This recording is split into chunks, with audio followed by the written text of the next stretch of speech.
I love all the chatter. So, good morning again. My name is Cassandra Steppen. I'm in the Tobacco Prevention and Control program that resides within OSHI. If folks don't know me, you'll know me by the end of the 2 days. So I am really thrilled to have you all here. Thank you so much for taking time out of your very, very busy shift schedules to be here with us. Midwest Academy has flown in from Chicago, and Jessica, where are you flying in from? Very heavy flight. New Mexico. So if you are not familiar with Midwest Academy, they are nationally recognized community organizing trainers. We started using them in the early 90s, mid-90s, when we were working on smoke-free air, bars and restaurants, public spaces and things. So they are well-versed in the work that we do here in Minnesota and in a lot of different states throughout the country. They have also helped out with some of the obesity, so active living and physical activity work. So they're definitely familiar with the work that we're doing through SHIP. Just a few housekeeping items. If you did not notice, the bathrooms are out the door and to the left. There is also a nursing room. You can go to the front desk and ask for that space. There's a private space for you there as well. We will have beverages available all day, so stay caffeinated and hydrated. Let's see, what else is on my... yes, okay, so here's my checked list here. So refreshments all day. Feel free to stand at any time. This is not, you're not confined to your seats. Please find a space to stand up and stretch. It's a long day, a long 2 days. So let's make sure we're paying attention to our bodies and moving around. The other thing is, please do not bring out your laptops and also put your phones on silent. Now is your opportunity. Please put it on silent vibrate and make sure that our attention is up here. We've invested, quite a bit of time and resources. We want to make sure everyone is fully participating. If you did not fill out a media release form, the purpose of that form is we will take a group picture tomorrow afternoon, and then we will also have some candids throughout the next 2 days. So we'll also be taking pictures and then share them all with you throughout. There will also be a little bit of videotaping of the presentation, so hopefully there's a place for you to go back to for some of these larger, when we're in this room, we can go back to listen to those conversations after we leave today and tomorrow. Let's see, the breakout rooms, so there will be several spots throughout the next 2 days where we break from each other into small groups. The breakout rooms are labeled, but they're out the door and more towards the arena. You'll see spots there, so no worries, we'll have staff direct to you. Anything else? Questions right off the bat? Good. All right. Well, if there's something that comes up, I'm your person to find and let know. I believe lunch, if you're thinking about food already, which I am, is at 12:30. So we'll come back in here and we'll have some. What is for lunch today, Angie? Regular chicken fish. Your favorite conference-type food, chicken. So, okay, with that, I think I will let the trainers come up, Kate and Jessica. Thank you. Thank you. Yeah, we can give Cassandra and Andrew a round of applause. Good morning, everybody. Good morning. How are you all? Great. Good. Awesome. Well, we are so excited to be here. How many folks in the room have heard of the Midwest Academy before? Okay, so some folks. So for folks who haven't, we are a National Institute for Community Organizing, and we were founded by a number of folks who worked in the movements of the 60s. So the student movement, the civil rights movement, the women's movement, and as a period of time was kind of winding down, they got together and they thought about why did we win the things that we did win, why did we maybe not get everything that we wanted, and they put together some tools and materials and resources for the next generation of organizers going forward. And so that's how we still work today. We take a look at what's going on in the field, what are people trying to win, what's really working for them, and what does that mean for the work that we're all trying to do. And so as the Midwest Academy, we go out and we work with organizations that are trying to win change in their communities, and we help them figure out how best to do it in their own context. So over the next 2 days, we're going to talk about what we've seen working. We're going to talk about some tools that we think might be helpful. But it's going to be up to you all to take that home and implement it in your community. So if you see something up here and you're like, I don't think that's really going to work in my town, please raise your hand and say that, and we'll talk it through and sort of figure out what this looks like in your particular context. Does that sound good? Okay, cool. So we'll introduce ourselves, I think, and then we'll go around and have you all introduce yourselves. We're going to do some, and then we'll do some guidelines for our time together and how we want to structure our discussion. Cool? Okay, great. So my name is Kate, and I am a trainer at the Midwest Academy. I've been there for about 5 years and do a lot of work with public health groups. So I've worked with public health groups in Alaska, Nebraska, Louisiana, Minnesota, this is Minnesota, Michigan, Minnesota, Kansas, California, and so we've done a lot of work with groups who are trying to win both clean indoor air and some tobacco regulation, and then some larger public health work around healthy food and obesity work. And so I'm really excited to be here today.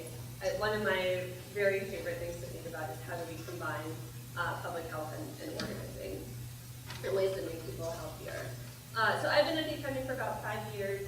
At the Academy, I work with public health groups, and then I also run a training program for women in Chicago that is aimed at getting more women engaged in the legislative process. And so every year we work in 2 teams, we train women, and then we try to win an ordinance in the Chicago City Council. This year we were working on an ordinance to expand translation services to 911. So in Chicago, it's called 911. There isn't a full range of translation, so also we're trying to expand access to emergency services. So that's a little bit about my background, and then have Jessica talk a little bit about her background, and we'll hear from you all. Good morning. Good morning. I'm Jessica Aranda. I'm one of the adjunct facilitators with Midwest Academy. I run a consulting firm from New Mexico, where I'm from. My background is mostly in immigrant and labor organizing.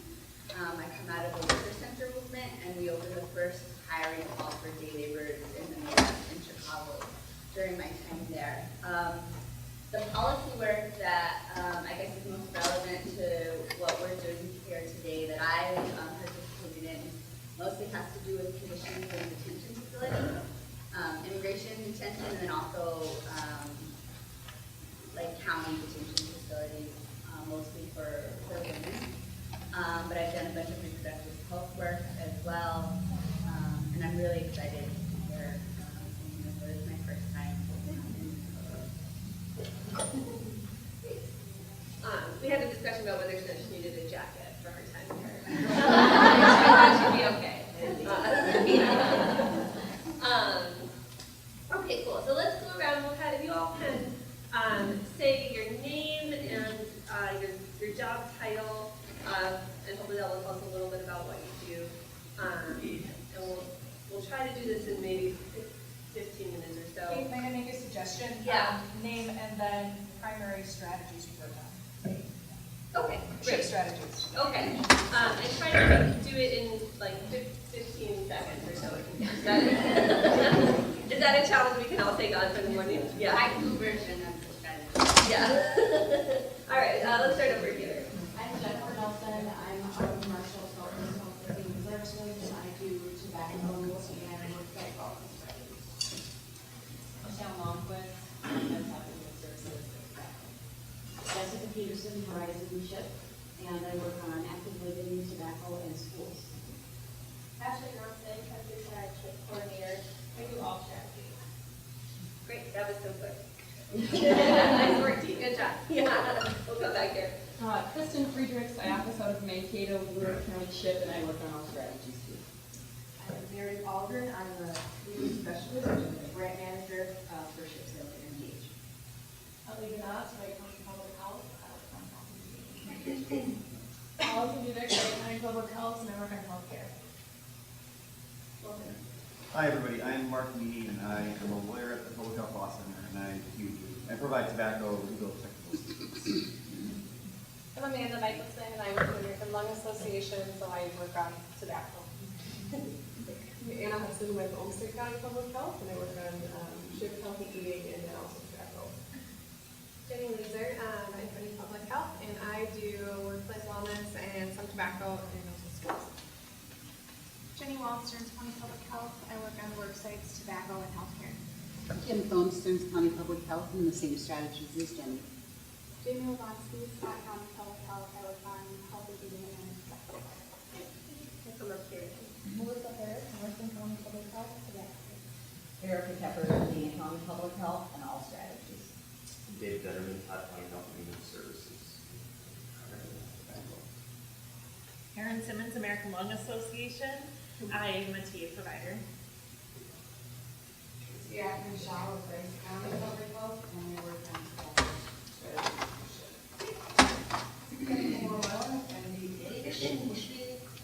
Technical systems and training.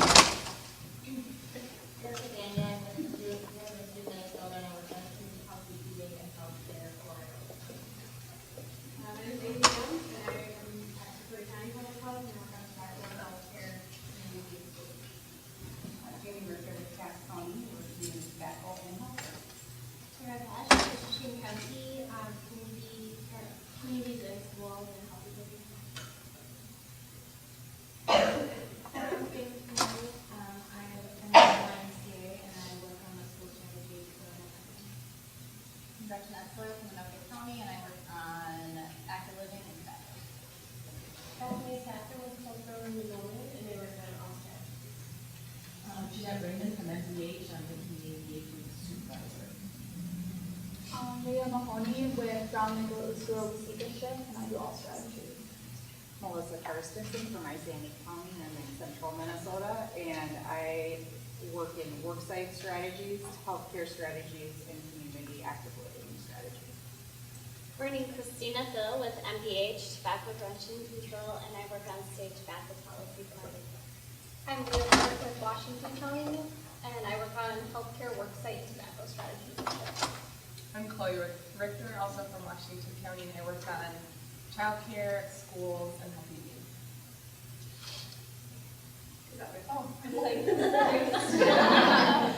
Sandra Steppen, local policy planner. Ruth Tripp with Lincoln County Public Health, and work on tobacco strategy.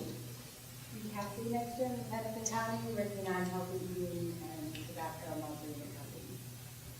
And I'm Gretchen Birmingham, I work on tobacco point sale, healthy eating, and then tobacco release. I'm Caitlin Harris with Carver County Public Health. I work on healthy eating, active living, schools, and a little bit of tobacco.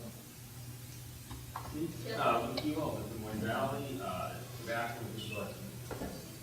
Good morning, my name is Laura Alvin. I'm with the Minnesota Department of Health. I'm the tobacco control manager, but I'm passionate about building healthy communities through policy change. Good morning, I'm Emily Anderson with the Association for Non-Smokers, and we're one of the technical assistance providers based on tobacco. Great, thank you all. That was amazing. Give yourselves a round of applause. We got everyone, and one more person who's joined us. So, good morning. Can you tell us your name and the strategy? Thank you, the strategies you work with. I'm Cecilia Wolfine, who all. Great, welcome. Okay, so on your table, in the middle of your table, there's some cardstock. Can you all grab a piece of the cardstock and make a table pen? So you're going to fold it like this the long way.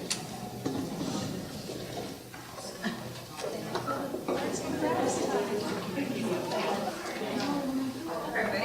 And on both sides, can you write your name? It will help all of us in the room sort of keep track of names and start somewhere. Yep. I just got to get a piece.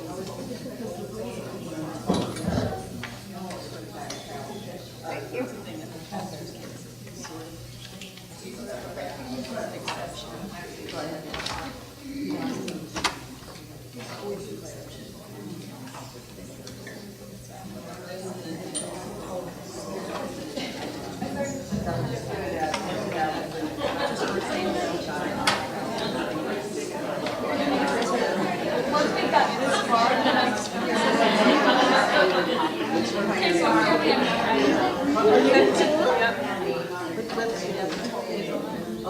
Perfect.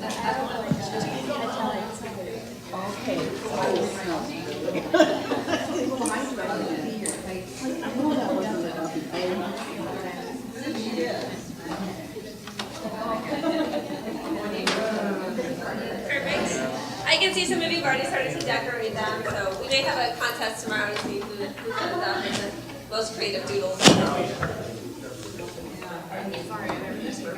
Okay, perfect. Thank you so much for doing that. So also on your table, you will find a book that is the Midwest Academy Manual. And for the most part, everything we put up on the slides is going to be in your book. So no need to take frantic notes. Things are in the book. They all do look alike at the moment, so you may just want to put your name on them, particularly if you're going to take some notes so that you keep track of the book that is yours. And you also have a folder with some of the handouts that we'll be using during the training. All right, everyone good? You have your book, your folder, your table 10. Okay, so let's take a few minutes and just talk through some guidelines that we want to use for our time together over the next 2 days. I will. Do you want me to start? I'll start. Okay.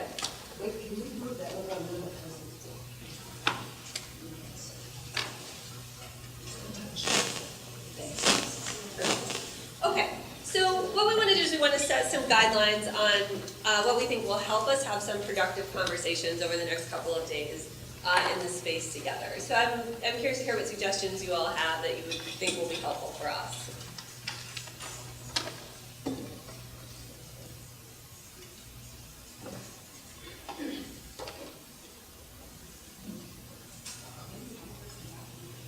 Okay. Yeah. Could you all hear that? No. Yeah, so one person at a time. So we'll try not to talk over each other so that we can all hear what folks have to say. I think the other maybe sort of piece of that is the room is sort of big, and so let's all try to remember to talk loud and talk into the space so everyone can hear what your colleagues have to say. Does that sound good? Great. All right, what other guidelines do you have for our time together? Be cognizant of how much time it takes. Give other people chances to Yeah, for sure. So I think there's sometimes this often gets sort of labeled as the guideline step up, step back. Have you all heard that one? Yeah, so if you feel like you do a lot of talking, some of us like to process things externally, so we think it through by talking it through. I'm certainly one of those people, which is great. But if you feel like you've been doing a lot of talking, maybe take a step back and make space for other folks to contribute as well. And if you feel like you're one of those people who likes to kind of just sit and take it in, maybe challenge yourself to bring your thoughts and opinions into the room, because it's going to be important to hear from everybody in our time together. Great, thank you. What else have you all got? Side conversations? Okay. Yeah. We're not supposed to. Yeah, limit side conversations, great.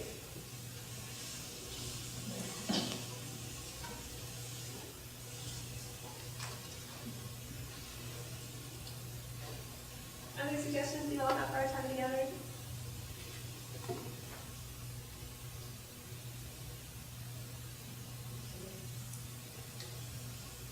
Maybe stepping out of your comfort zone and trying something and actually taking action. Okay, I love it. Thank you.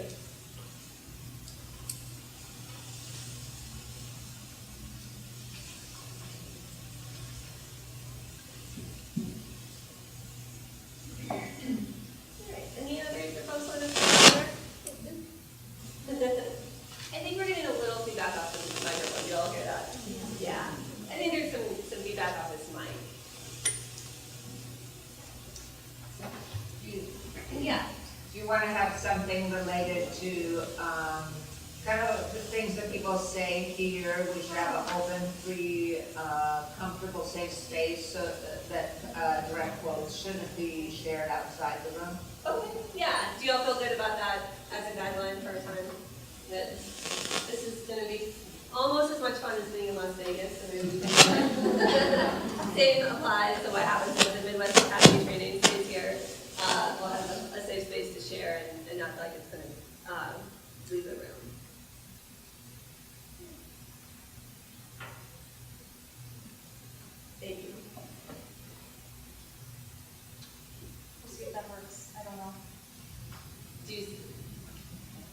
just turned off that mic, hopefully the feedback Okay. isn't coming up. It sounds better to me. Does it sound better for folks?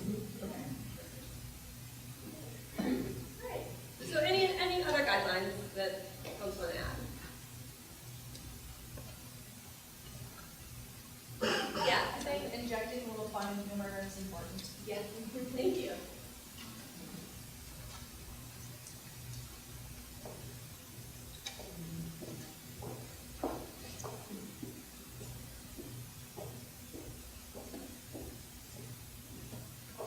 Perfect. Thank you all. Jessica, do you have anything that you want to suggest?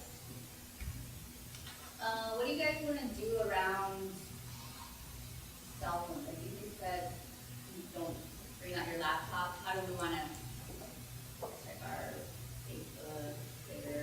How do we want to deal with that during the day?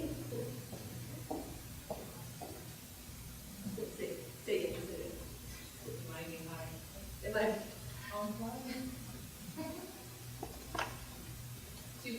Do folks feel like they can unplug for the time we're together? It depends on what you all are wanting to do. There also is like, some people want to do like hashtag Mdh Academy. Depends on what You just don't know this. When you're in this room, you're offline, and you have a break for lunch. That being said, I'm waiting for one important phone call over the next 2 days, so if I go out, I have to, as a supervisor, get that phone call. Okay. Other than that, I'm gonna ignore every other phone call or any other text. I think we're all adults. Yeah, we're all adults, yeah. So if there are important calls, people will step out of the room. Great. Cool. Well, thank you. So we'll leave these up and refer back to them if needed or add to them as we go. But thank you all for adding that. Yeah, so let's get out of our chairs for a second. You don't have to stand up yet.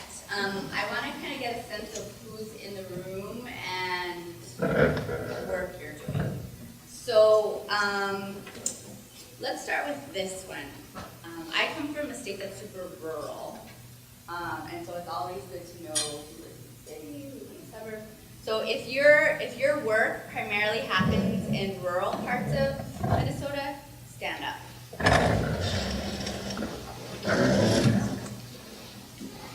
Okay, awesome. Go ahead and take a seat. Thank you. And if your work primarily happens in urban, suburban settings, go ahead and stand up.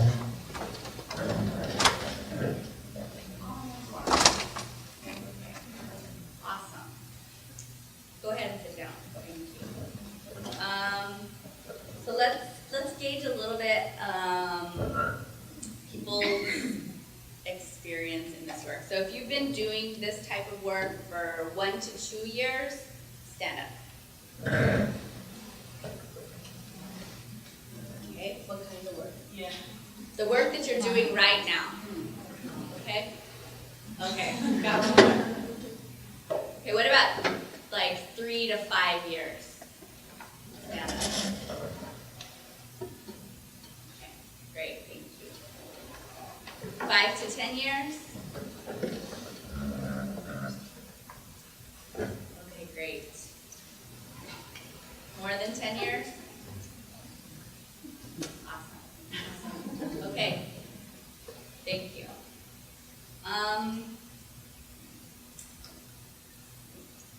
Stand up if you've met with decision makers that hold some type of elected office as part of your work. Great.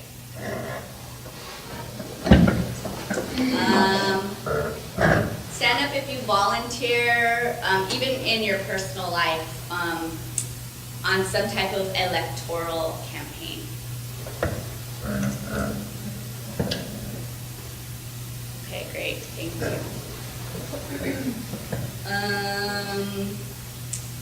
Stand up if one of your main duties is building coalitions with different organizations into coalitions. Okay. CLTs.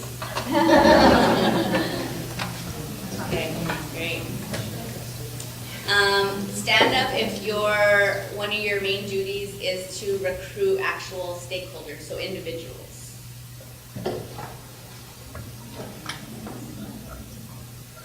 Great. Okay. All right. Stand up if you have children.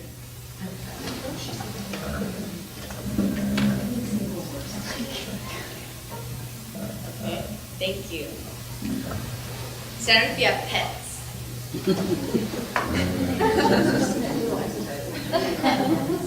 Okay.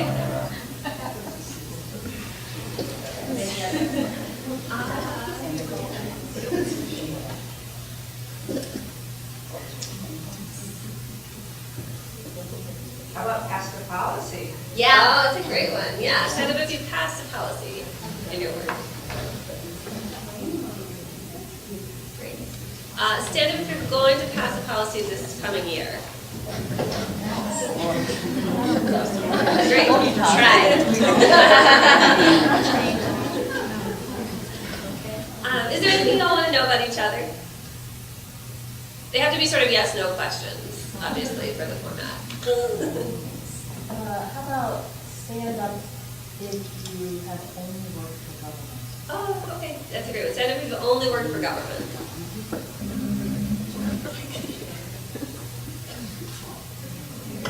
Stand up if you've only worked primarily in the nonprofit sector. Thank you. Anything else y'all want to know?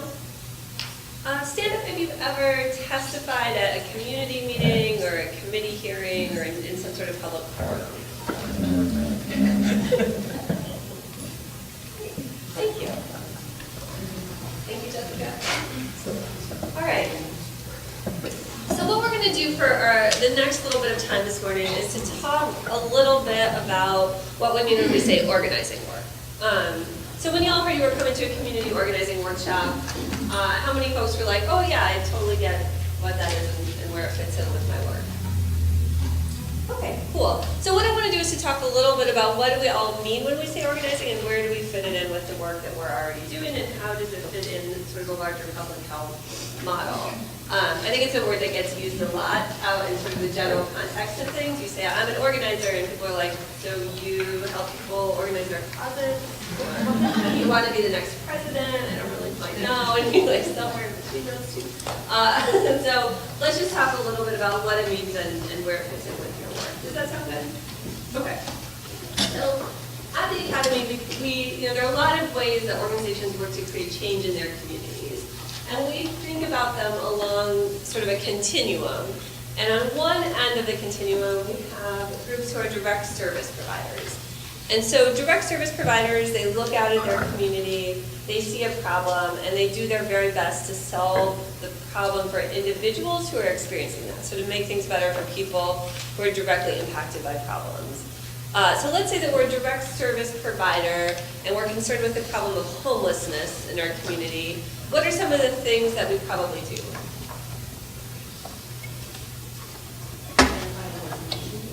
Okay, and say more about issue. When you say issue, what do you think? We might have a bias opinion of what we see so identify who is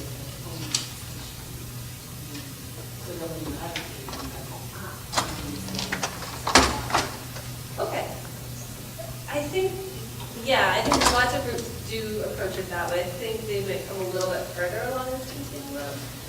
So groups or direct service provider groups are really focused on people who they have met who are experiencing a particular problem, and they're trying to provide services that help alleviate that problem. So we're a group concerned with homelessness, and we provide services to folks who are homeless or experiencing homelessness in some way. What are some of the things we might do? Like the St. Stephen's outreach workers, where they go out onto the streets trying to find people that are homeless and get them into a shelter. Okay, so assistance helping folks find a shelter that they can go to. Yeah, absolutely. What else? Providing food and toiletries. Okay, so like immediate needs. Exactly, immediate needs of food, food pantry, and some sort of food assistance program. Yep. Other thoughts on what else we might do?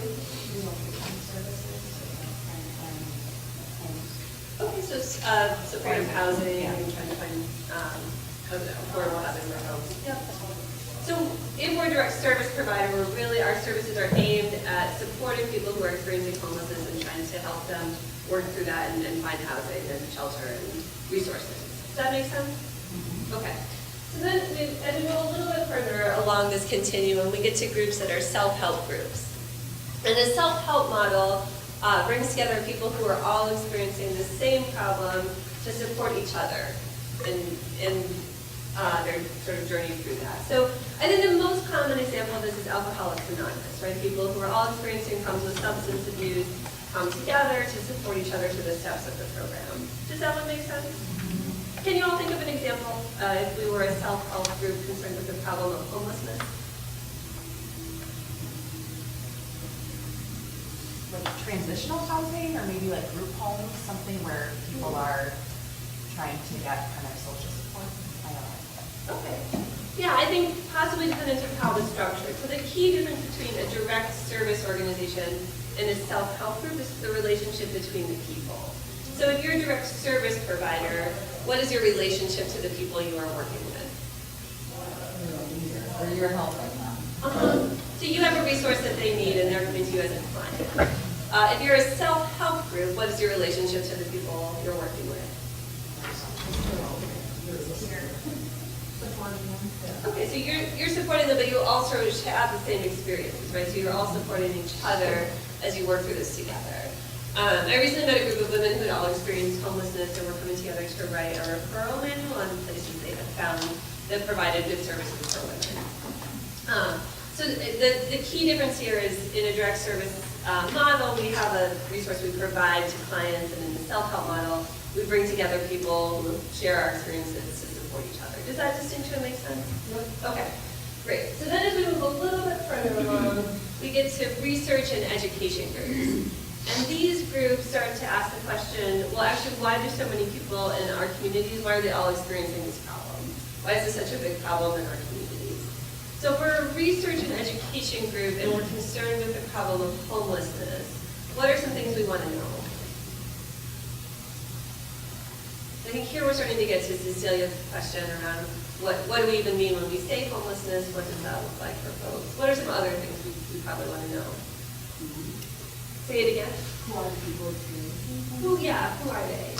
Why were they homeless in the first place? Okay, and what are some things we would want to know that help us get to why folks are experiencing this? Addiction. Okay. So what are the public health trends? Are folks experiencing addiction? Are there trends around mental health? Yeah. What else do we want to know? How long they're homeless for? Okay. Short-term kind of homelessness? Yeah. Or long-term? Okay, so what does it mean? How long do folks struggle with this? Is it that they have a place to stay with their family? Is it they don't have any place to stay? What does that look like for different people? Yeah. Their demographics. Okay, yeah. Age, rate, my words just fell. I try to combine them all into one, right? Race, age, veteran status. What are the demographics of the group? Gender. Access and availability to low-income housing in the geographic area. Yeah, exactly right. What does the housing stock in the area look like? What's affordable? What are rents like? What are average salaries like? How accessible is housing? So all of these things we would probably be studying if we were a research and education group concerned with homelessness. When we get all this information, what do we start to do with it though? Tell it to the people experiencing homelessness about how to improve their situation. I mean, I'm trying to think of what we see in a health, the homelessness example is difficult, but usually we're telling people like how to get out of homelessness. Given the information we know, we try to target messages. Okay. So some of it may go back sort of towards the direct service or self-help models and say, if we had better services or we provided services in a different way, we think it would help alleviate the problem. I think that happens absolutely. What's the other thing we might do with that information? Yeah. We tend to gather that type of information and then develop our personal internal plan or strategy so that we are targeting and understanding the community before we try to decide any strategies. Okay. So like internal planning. Okay. And internal planning to do what? To make a plan on how we're going to implement different strategies, or which community we're gonna go talk to, or what organizations that we should be partnering with, so that we can not reinvent the wheel. Multiple reasons for planning. Okay. Jamie, did you have an additional thought? Okay. And what sort of action are we trying to take? In the case of homelessness, Sure, yeah. to reduce the number of folks that are homeless. Okay. So let's, to Laura's suggestion on information we're looking for, let's say that we find out that in our community there's really a lack of affordable housing. What might we want to do with that information? You had policies around affordable housing. Yeah. So the other way we take this information is to say we think if we change policy, we could not just alleviate the problem for people who are immediately experiencing it, but we think we could get to the root cause of the problem and stop it from happening in our communities. And so we think about what are the policy changes we might want to make that will get to the root cause and end or significantly reduce the problem. Does that make sense? Yeah. How many folks are doing that sort of work? Trying, yeah. No, if you got policies in mind and you're organized, you're totally doing this work. So then we move a little further along, we continue into advocacy groups. And the advocacy model is generally a smaller group of experts who go out into the community and advocate on behalf of others to change policies that are aimed at getting at the structural causes of the problem. Does that make sense? So we take the information, we say we've done research on the homelessness in our community. We know that this many people are impacted, and we think that a large reason that this many people are impacted is because rents are too high compared to incomes, and we need more affordable housing. And so we go to city council and we say, hey, city council, can you get us some more money for affordable housing in our community? Does that make sense? Yeah, I guess I'm just, because this is, I feel like you're presenting this like a spectrum or a continuum. And I don't necessarily know whether that, because like the previous example with education, obviously advocacy requires education. It's a little bit of like what comes first. Because, I mean, advocacy involves, like, you need to know the issue and be able to gather the data and understand, like, what intervention or policy you're going to suggest in order to advocate for it. Yeah. Right? Yeah, exactly right. So I think that usually the research and education piece informs the advocacy piece. So advocacy groups take the data and the information that has been gathered by these organizations, and they use it to suggest the policy changes that they want to see. So they would say, we've done the research, and we think that this policy change makes good sense based on the data that we've found. And so we go to our city council people, or state elected officials, and we say, you know, we have this expert opinion that we think that this policy change will really be good for our communities. And so that always works, right? No. Sometimes that does not work. And I think tobacco is a good example of why this is challenging, right? So when did we first know that secondhand smoke is bad for us? Like 50 years ago. Yeah. Tracy, why the 1960s? First Surgeon General. Yeah, so in 1964, right, the Surgeon General released a report that said secondhand smoke causes cancer. They did the research, they had a research and education group look at it, secondhand smoke is bad. When did we get our first clean indoor air laws in this country? Okay, and which ones were those? Oh, I did not know that. That's very impressive. You all are forefront. When did we get most of our clean indoor air laws in this country? In the 2007. 2007, yeah. So in the late 90s, things started to shift where we saw a lot of clean indoor air ordinances passing and statewide laws, right? So why that gap between 1964 and the late 90s? Why did it take so long? And we knew it was bad for us. Tobacco lobby. Okay, tobacco lobby, yep. I'm always a fan of just naming things. Yeah. So, yeah. What did the tobacco lobby do? Create their own facts. Okay, yeah, so they funded their own research and education groups, right, where they were like, oh, maybe it's not so bad. Yeah, what else did they do? lobby decision makers. Okay, and what is, Information. say it, Lobby decision makers with that information that they, their own. okay. So they also went to decision makers and said, we are against these clean and dry air laws. When you say lobby, what all does that mean? Brought the information to them and asked them not to basically implement any laws that would impact the emotional. Okay, yep, they did that. What else did they do? I think their incredible marketing during the 80s and 90s, they had heavy marketing campaigns of making them look desirable. Okay. If they could change public perception. Yeah, so they used some of their money to recruit new customers, then oppose the laws. Absolutely, they spent a lot of money on advertising. What else did they spend money on? Scaring small business owners and their employees, turning them into advocates. Okay, so saying if this passes, people will lose their job. Yeah. Yeah, what are you thinking? I'm trying to see your name, like. Me? Yeah, Chloe, did you have your hand up? No, I didn't. Oh, okay. Sorry.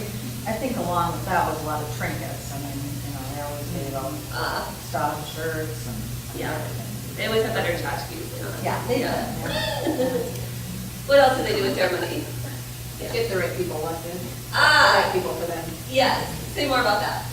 Use their money and their influence to get the folks in office who they knew were on their side, so that you bought yourself 4 years, 6 years, whatever, when that person's in office. Yeah, so they made a lot of money, their marketing campaigns were very successful, and they brought in a lot of money, and they took some of their profits and they gave them to campaigns, right? So they went to people who were running for office and they said, here's a nice donation for your campaign.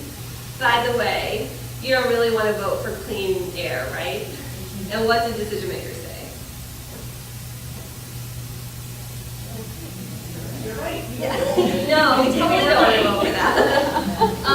And so this is a challenge, I think, with the advocacy model, right? That in an advocacy model, we are bringing the facts. And sometimes we're up against organized, strong opposition who's bringing power. And power often, in this case, it's like money, right? And so when we put a big suitcase full of money up against a fact sheet, what happens? The money tends to win. And so that is why we have to then sometimes move a little bit further along this continuum to an organizing model. And with direct action organizing or community organizing, in this model we think about bringing together large numbers of people who are impacted by an issue to build power that can go up against the opposition. So for us, if our opposition has a big suitcase full of money, what do we have that can go up against that and win? Okay. We might not put our people in suitcases. We have connections. We have connections to the impacted community. Okay. Yeah, so we bring together people who are impacted who say, I do not want to be in places where I am likely to be exposed to smoke that will cause cancer. And so we have to start to think about what power do we need that can go up against the power of the opposition, right? And we're worried about obesity and we're trying to get a reduction in sugar-sweetened beverages. What is the opposition that we're up against?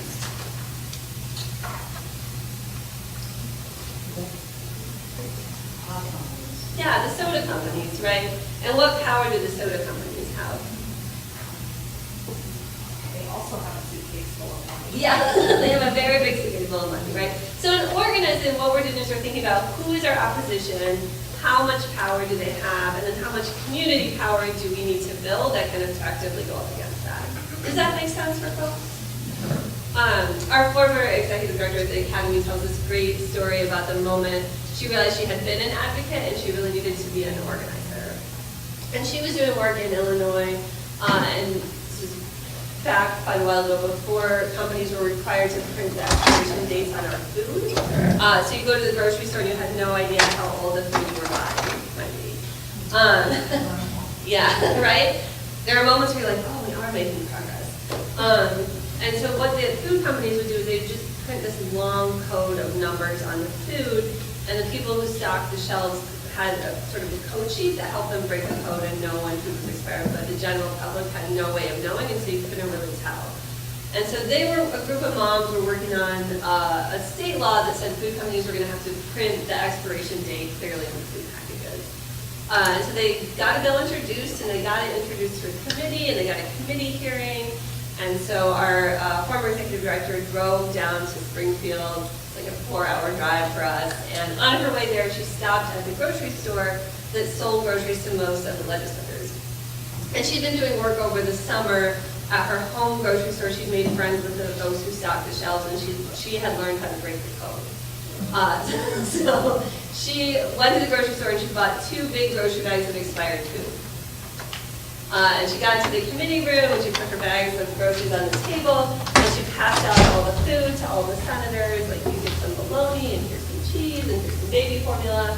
And then she read off the expiration dates on her code sheet. So it says, Senator, your bologna is 3 months out of date, that cheese is 6 weeks old, baby formula 2 years past its expiration date. And so the committee was doing what you all did, like, oh, that's cool. We're so shocked by this. And she was like, I got this, I'm the best advocate. And the committee goes around to take a vote. And where do you think the vote is? Yeah, so it was tied. And she was like, oh, it's a lot closer than I thought it would be. But the committee chair's been kind of nodding along with me, so I think I got this. And so then the committee chair gets up and he says, Mrs. Kendall, I'm so sorry.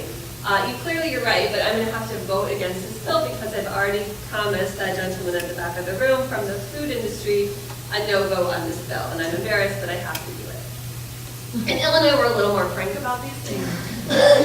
Could be good or bad. Yeah. But she realized there was nothing she could do about it because in that committee room, she didn't vote for any of the senators. And the gentleman from the food industry clearly already had a deal with the folks on the committee. And so she realized she couldn't just be alone in a committee room with a bag of groceries. She had to go back and organize people who shopped at the grocery stores to come with her and demand this so that the next year when she went back, the committee room was full of constituents who voted for those senators. And that was how she managed to eventually get the bill passed. So she had to sort of switch from the advocate model to the organizing model of I'm an expert, I know all of this, to I now have to bring people along with me who can go up against the opposition in the room. How do y'all feel about that? Yeah, normal, yeah. Where do you all see yourselves on this continuum?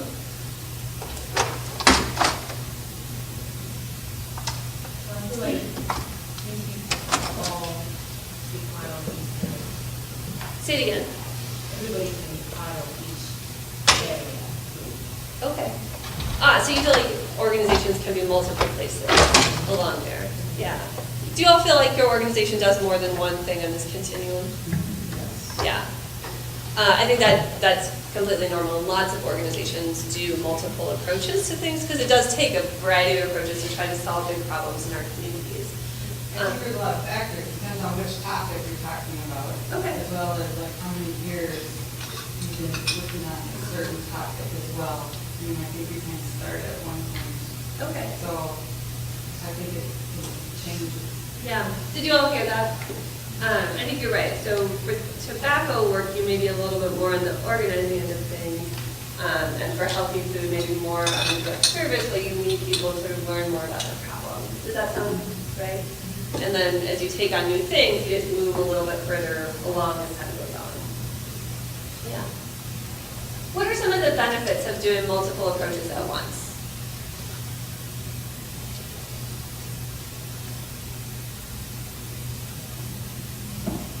Yeah, Sunday.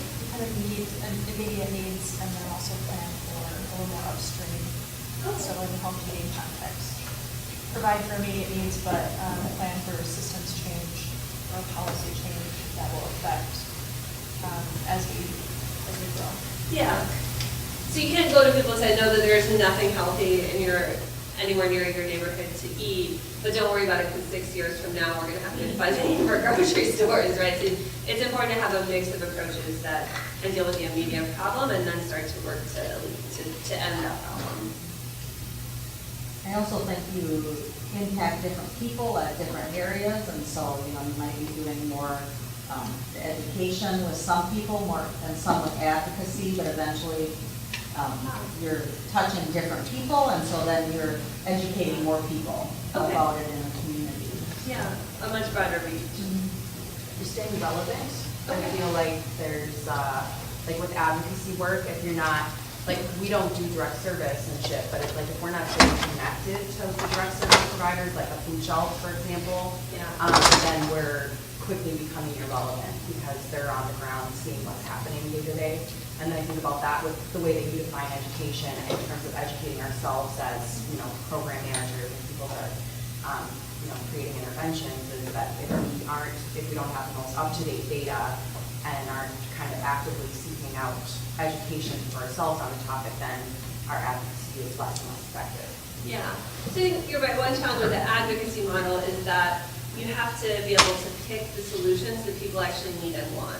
And if you're a small group of experts that are completely disconnected from people experiencing these problems, the chances that you pick the wrong solution are pretty high, right? And that you're trying to win things that people don't actually think are useful in their experiences. And so to have some connection between folks who are advocating for bigger systems change connected to people who are impacted by the problem and able to say, here is the best solution for us is really important. Other benefits of doing multiple approaches at once. I think in the tobacco area, the direct action is policy work, but the direct service is building capacity within the community for supporting cessation, which is driven by policy change. Yeah, So it's a cycle. complete circle. Yeah. Because I think, to Tracy's point, the tobacco companies did a lot of marketing, and a certain amount of education had to happen to get people to quit smoking and to see the health dangers of it before the policy change could be as effective. And so sometimes those things have to go hand in hand. All right, so there are a lot of good reasons to have multiple approaches at once. But what are some of the challenges of trying to do all of these things at one time?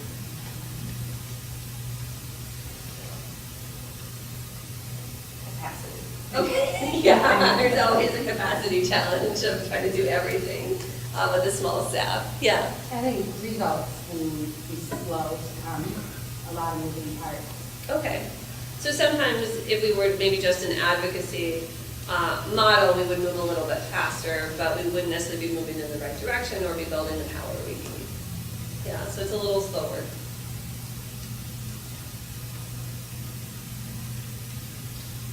There's a different frame.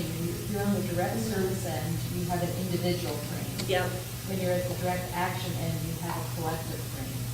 And so it's hard sometimes to hold the both and of those two for people who really believe in just an individual intervention. Yeah. And people who really believe in just the collective intervention. Yeah, those are two sort of different worldviews, right? And I think they come with different relationships to the people you work with. So if you're a service provider, what's your relationship to the community? We talked about this a little bit. I serve you, or you're my client. Yeah, so I have something that you need and you come to me and I provide a service. Now, if you're an organizer, what's your relationship to the community? I'm empowering you to move change forward. Or I'm helping, we're allies. Okay, yeah, so we live in this community together, we're all impacted by this problem, and so we are trying to work together to change the structure. And so if we meet people in the direct service model, it's not an immediate transfer to an organizing model. So if someone comes to us expecting us to provide a service, because they usually come to us and we provide education or we provide a cessation program, and they usually come for that, and then they come this week and we're like, great, we're glad you're here, we're going to meet with the mayor. How do people feel? They're like, no, I'm not ready for that. I don't really understand what's happening here. So if we're doing multiple approaches, we have to think about how do we shift both our frame and then our relationships with the community so that it makes sense, the approach that we're taking. Does that make sense? Okay. To me, the other thing that happens is in direct service, people feel really good about, I know how to do it. When you get up here, it's not as clear that my action is the action that has saved the community, right? So you're sharing, it's a really different power relationship. Yeah, I think that's exactly true. I think another big challenge with it, especially with the education, is fear, talking to people on fear. So in the tobacco world, you know, there was all this fear that if we take away cigarette use in restaurants and bars, there's not going to be any customers. So we still deal with that fear with landlords thinking they're not going to have any tenants, with park sports thinking that people aren't going to come to tournaments here. So your education can get caught up in addressing all of these fears, trying to share facts, but the fears and people kind of can spin the conversation, you know, and so it makes it a challenge to convince them basically about the education. Yeah. But it's based on their fears. Yeah. Which are not necessarily realistic. But driven by our opposition, which is powerful and well organized. And so in organizing, we're always thinking about who's that opposition and where is that fear coming from and how do we address it. Sometimes as advocates or researchers, we get caught, we're thinking about the facts, and so we're trying to disprove the opposition, whereas organizers are trying to just build more power than the opposition has. And so sometimes within one organization, that's a little bit of a shift of approach. Do we worry a lot about what the opposition is saying and try to disprove it, or do we try to just build more power than they have? And so sometimes that causes a little bit of internal tension. The other thing that can cause internal tension, so on this end of the continuum, groups are working within the existing power structures, right? So they're saying homelessness exists in our community, and we're doing our best to alleviate it for problems for people who are experiencing them. On the other end of the continuum, though, we're saying we don't want to see this problem in our community, and we're trying to end it. So we're trying to change the existing power structures. And so that's another shift in sort of framework and model.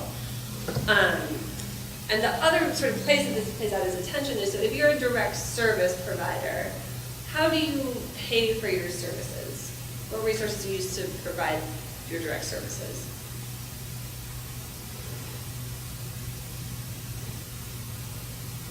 Okay, grants. Where do the grants come from? Okay, we get government grants to provide the services, yep. And then if we're organizers and we're trying to change existing power structures, who are we often trying to change? The government, yeah. So that also causes a little bit of struggle within our organizations because we're trying to change the people who provide the money for our services. And so we have to do a little bit of thinking about how will we juggle that in this work. Does that make sense? Do folks feel that challenge a little bit within their organizations? Yeah. Okay. So we're going to talk through, how do we do that in a way that makes sense within your particular context of trying to do multiple approaches at once. We absolutely agree that we need some combination of all of these things working to create change in our communities. But Jessica and I are good at organizing. So we're going to spend our time together in the next 2 days really thinking about the community organizing end of this continuum. Does that work for folks? Okay. So organizing or direct action is something that is an approach we often take on when someone has said no to us.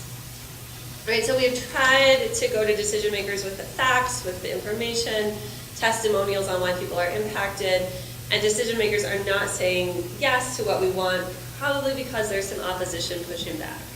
And so we're taking on an organizing approach because we've tried, we've asked someone and they've said no, and so now we've got to think about what power do we need to build that can match the power that the opposition has. So in organizing, we're trying to remember that in any meeting with a decision maker, there are really 3 parties involved in that meeting. We often think of it as just 2 parties, but really there are 3. Who are the 3 parties?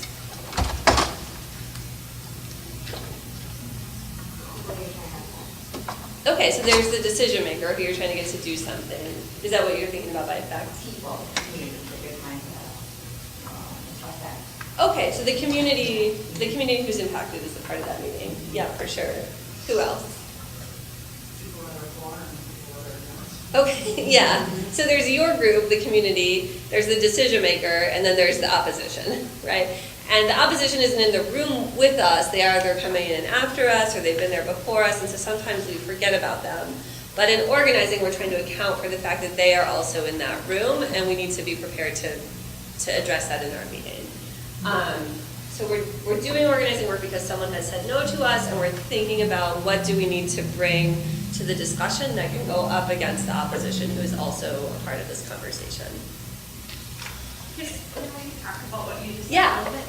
So you said that this is because they've said no to us, but I think a lot of times in tobacco work, we're trying to avoid them saying no to us. And so we do the organizing in advance. Okay. So that we don't get that no. Uh-huh. Yeah, I think that also works too. So I think some groups, their approach is we're going to try the advocacy approach. We're going to see if we can get what we want. And if we can't, then we'll go to an organizing approach. I think some groups have looked out at the landscape and they know that they are up against tobacco and they've done this work long enough to know that the opposition is out there. And so we've got to go out and organize ahead of time. I think other groups have also thought about this question of getting the right solution. And so they've done organizing to make sure that they're picking those solutions to organize on that the community actually wants to see, which I think is also a really important model. So I think whether they've already said no or you know they will say no, part of the work of organizing is thinking about what is the landscape in which we're trying to win and who else is going to be a part of this conversation.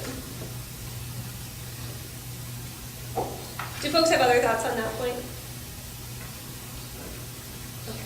So in organizing, what we're doing is we're bringing together large numbers of people who are all impacted by an issue to build power that can pressure decision makers to say yes to the changes we want to see. Does that all work as a definition for folks? Yeah, Sandra. Can we define decision makers in the SHIP context? Yeah. What do you all think of as decision makers? County commissioners. County commissioners, yeah. Who else? City councils. Okay, city council members, yep. What else? Okay. Yeah, a store owner. A school board, absolutely.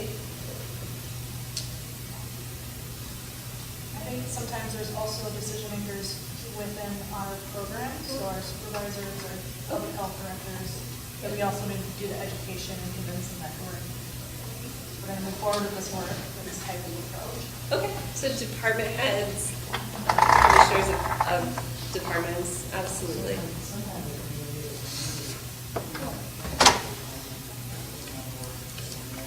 Uh-huh. Okay, so sometimes it's about recruiting the community.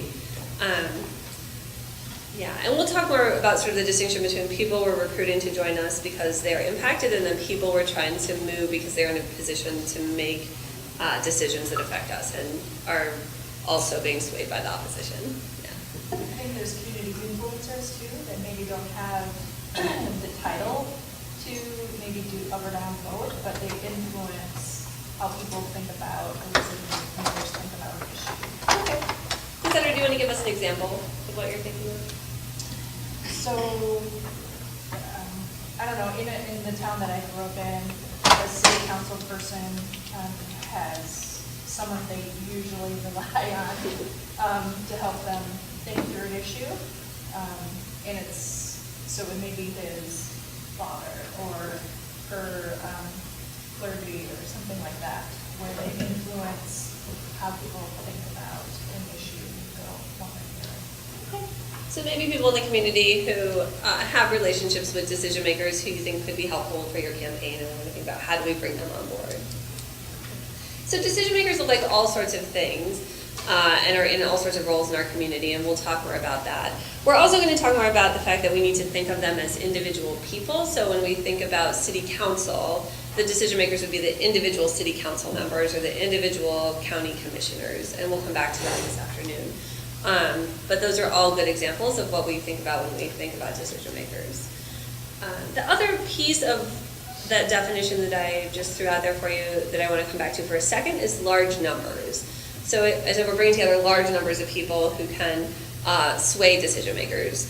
But I want to just make a note about the context of that. So who here thinks that they can win a contest from coming from the smallest town? All right. Throw out the numbers. 120 people. Okay, can anyone beat 120 people? Okay, great. Cassandra, we got. Yay. Oh, like 540. Okay. Aaron's goes smaller. I don't think, just a little smaller, like about 500. All right. So Cassandra, in your town, 120, right? Yeah. how many people would have to be gathered outside City Hall for you to be like, oh, hold up, there's something going on over here? 3. 3, okay, great. Oh my God, call the news, there's a thing. Okay, who here thinks they can win a contest from being from the biggest city?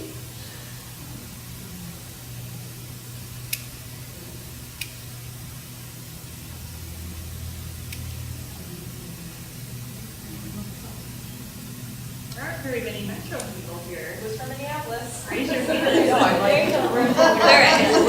I think Henderson was going over Minneapolis, but Minneapolis isn't here. All right, so how many people in downtown Minneapolis before you'd be like, oh, there's something happening if you drove by? Okay, yeah, a couple hundred, right? I live in Chicago, probably in Chicago, maybe like 200 or 300, where you'd be like, oh, there's a crowd. So large numbers are really dependent on the context. So it's anywhere from 3 to like 1 million if you live in Washington, D.C., right? So what we want to do in our time together is to think about how do we figure out what that number is, and then how do we go out into the community to build the power that we need for our particular context. Yeah? Yeah. So in direct action organizing, we're bringing together large numbers of people who are all impacted by a problem to build power to move decision makers to say yes to the changes that we want to see. It's a little funky. Yeah, how would y'all feel about that? Well, I actually would say this have in our tobacco, I would look in our tobacco work with Hamilton County. We play this role of, as you know, we can't do direct lobbying, direct work like that with community members. Yeah. And so with that, so we're kind of wondering like if we consider ourselves organizers, but could you apply that definition to you're organizing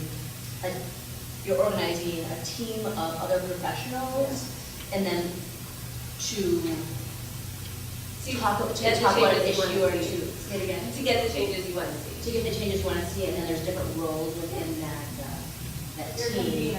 Convener, yeah. So you would consider the convener the same. I'm just, as you're going through all these 2 days, I want to like think about how to work. Yeah. And so would you apply like the word convener to this word organizer? Would that be the same for this purpose of this? I think so. Do folks have other thoughts? Because I don't think an organizer's role traditionally is not to be the one who goes in and says, I've done all of this work and I've talked to the community and I feel that we should have this change. An organizer's role is really to go out into the community, hear what the community wants to see in terms of solutions, and then facilitate the process of the community coming together to get the changes they want. So I think there's a lot of similarities. Because I think we use the term organizer. When I think of the word organizer, I think of like in large groups, whether it's 3 to 1 million, I think of like community members, not necessarily, and so I'm not necessarily doing that with my tobacco work. So I'm just trying to think about how it applies. I think it can be though. I think the part of this shift process is that we're giving away some of our own power. So there's room for community power. So we're not the voice of the community. We're giving away some of our power. I don't know, I'm having a hard time. That's how you build sustainability, is that you prepare your team, whether it's community members or internal people, to know how to do the community organizing so that they don't need you to do it. And then that continues to live on. So you're teaching them how to do community organizing, not teaching them, not providing information on. You don't want to give them a direct ask. You start at educating them, but you're bringing them along that continuum to the point where they know how to make the direct ask and they know that it's their role to do that, and they can. I guess I'm just trying to think about this in the context of that lobbying versus advocacy training we had, and like how this all meshes together. So this is a central point that we ought to establish now, because you're talking to local public health. That's the audience here. And there are rules, and there are a lot of nuances to this. Now, we do everything in partnership with our community leadership teams, and then many members of our teams are free to do direct advocacy, and we form coalitions, and our good partners like Answers, like ALA, can do lobbying and help us with that community organizing. So we're being strategic, we're educating, we're connecting, we're convening, but are we the direct organizer that gets people to the city hall? Not always, but we're working in coordination. So this is very nuanced. And we should talk about this a little bit more before we proceed, because it's fairly central to this training. So you all had a training where you had a discussion about advocacy versus lobbying, right? Right, and we're prohibited from lobbying, obviously you know that. Yeah. So what were in that training, what were the distinctions you all made between lobbying and advocacy? The biggest distinction for me was that lobbying includes a call to action. Okay, so you're asking for a very particular vote on a particular piece of legislation. Right, so we can go talk about the public health impacts of tobacco, raising the tobacco age to 21, but if legislation is being considered, we can't say you need to vote yes on this. Okay. Call your legislator, vote yes. Which is really tricky in terms of what you're talking about, because I've worked for nonprofits and done direct action organizing, and man, it's a lot easier when you can just come out and say what you want to say. But you can support something when it's not on your work time. You can do that your own time. Right, but I mean, if we're here for, we're trying to figure out how to do this in our jobs, and so, I mean, because I know how to do this in my personal life, but this is tricky in our jobs. I mean, we're really struggling with that right now. It's for sure more complicated, but we're a smart team, and I think we can figure it out. So I think what I'm hearing the distinction you made earlier was lobbying is around a particular ask for a particular issue, and advocacy is more around education on the issues. Yeah? It's really when it comes to the bill. So we're going to call it lobbying when there's a particular bill or piece of legislation involved, and advocacy is around educating around issues. And in this model, when we say issue, we really mean solution. So we can educate around why it is good to have the solutions we are thinking about, and then someone else makes the direct ask on a particular bill or piece of legislation. Or you do under different funding. Say it again, Cassandra. Or you can under different funding. Or you can under different Someone funding. else in your organization using different funding other than CHIP. They may. A lot of that. Yeah, and so sometimes part of your role is to figure out if there's a solution you know is important. Your consideration is around how do we build a coalition that has roles for everyone that we are going to need to see. And so the organizing piece of that is around what is our coalition and who needs to be involved in our coalition to make it successful, because we know there are pieces that are not going to be our particular piece of this work. Does that make sense for folks? So if I'm able to decision maker and I say you should think about healthy eating for that or that, that's advocating. Yeah, so I think you can meet with a decision maker and talk about the benefits of healthy food and how important it is for folks to have healthy food and the good health outcomes of that. Yeah. What you couldn't do then is say, so you should vote yes on this particular ordinance around healthy food financing. But there could be someone in the meeting or who has a separate meeting who says, please vote yes on this. But it can't be you. And so we're going to talk a lot more about coalitions tomorrow, but this is a big piece of considering who needs to be a part of our coalition in order to have all the roles we need to do this work. Does that make sense? Okay. Yeah. I have a question for Sandra. You said that under different funding streams, potentially local public health can lobby in. It can be so with Public health director. but only that person. Only the Not necessarily, that's your own internal policy, how you do that.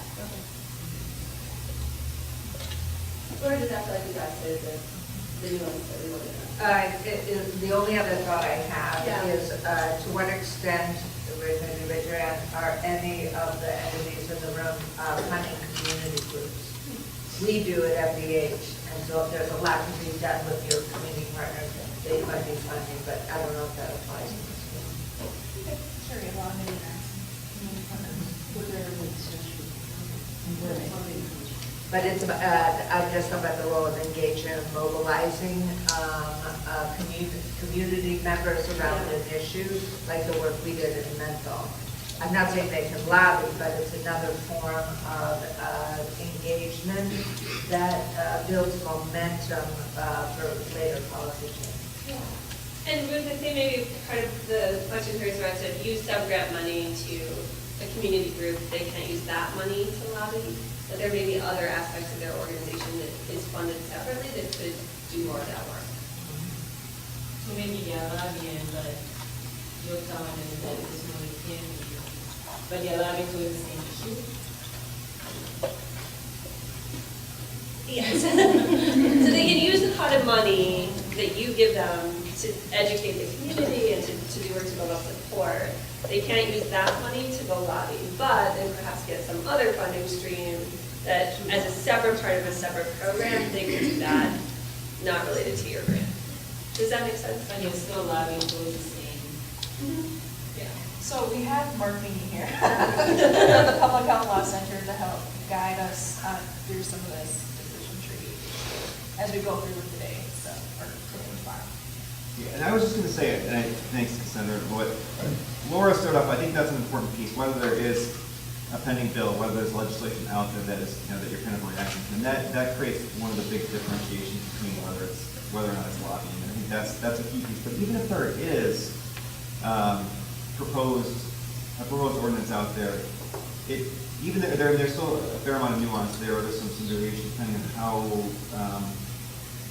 the request comes in. If a legislative body asks you to provide education to them on a particular issue, you're certainly free to do that, which is not considered lobbying then. And you don't have to have, you can come at it from a public health perspective. It doesn't have to be completely neutral. You're just not saying you should vote a particular way, but providing education is allowable even to the legislative body, even if there's a bill that's pending.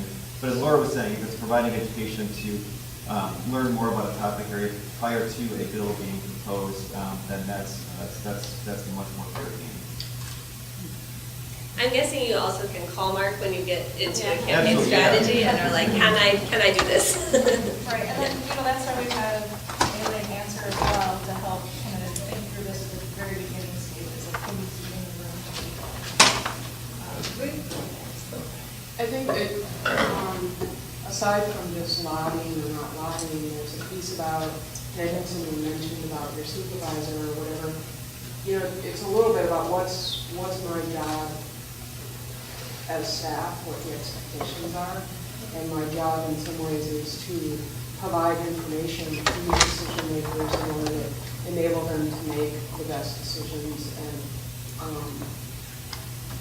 so I think, there's that piece around, am I expected to go and organize a community to come in to the decision makers who employ me? I think there's a little piece around that. It's not about lobbying. It's about what's our job. It is your job to go out and be the one who builds the community support. Yeah. But I think some local public health directors don't even have that understanding. So we constantly have to make the case justify we have to be experts. Yeah.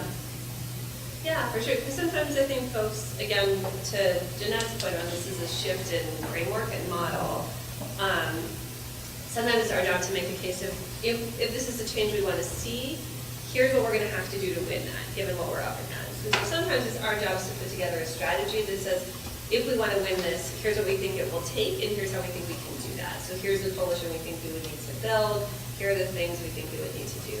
And so what we're going to do after lunch this afternoon is to talk more about a framework that you use to make that case to people, to say, if these are our goals, and we know that we're up against this opposition, here's what we think it will take to do that, and is this something that we want to do in our work together to get to the community we want to see. Does that make sense? Yeah, I think for sure sometimes we do have to make a good case for why we want to win, what we want to win, and what we think we'll have to do to accomplish that. Okay. So when we're thinking about organizing work and bringing together the community to bring about the change we want to see, we use 3 principles to guide us in our work with that.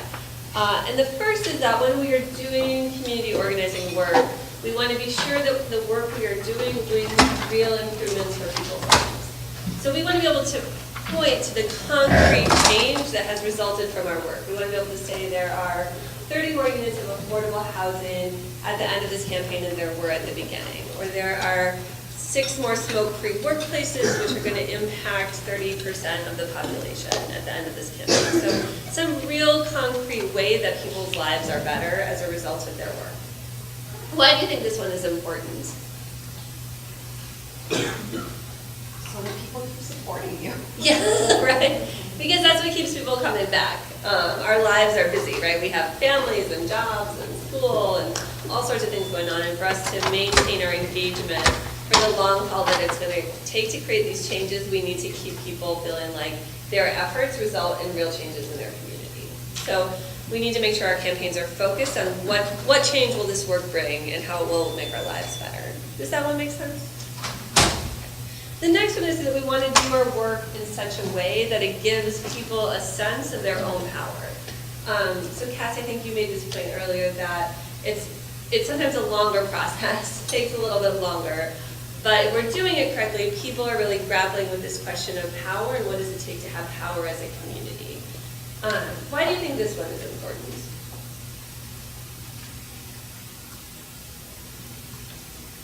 It helps to maintain the coalition, keeps the momentum.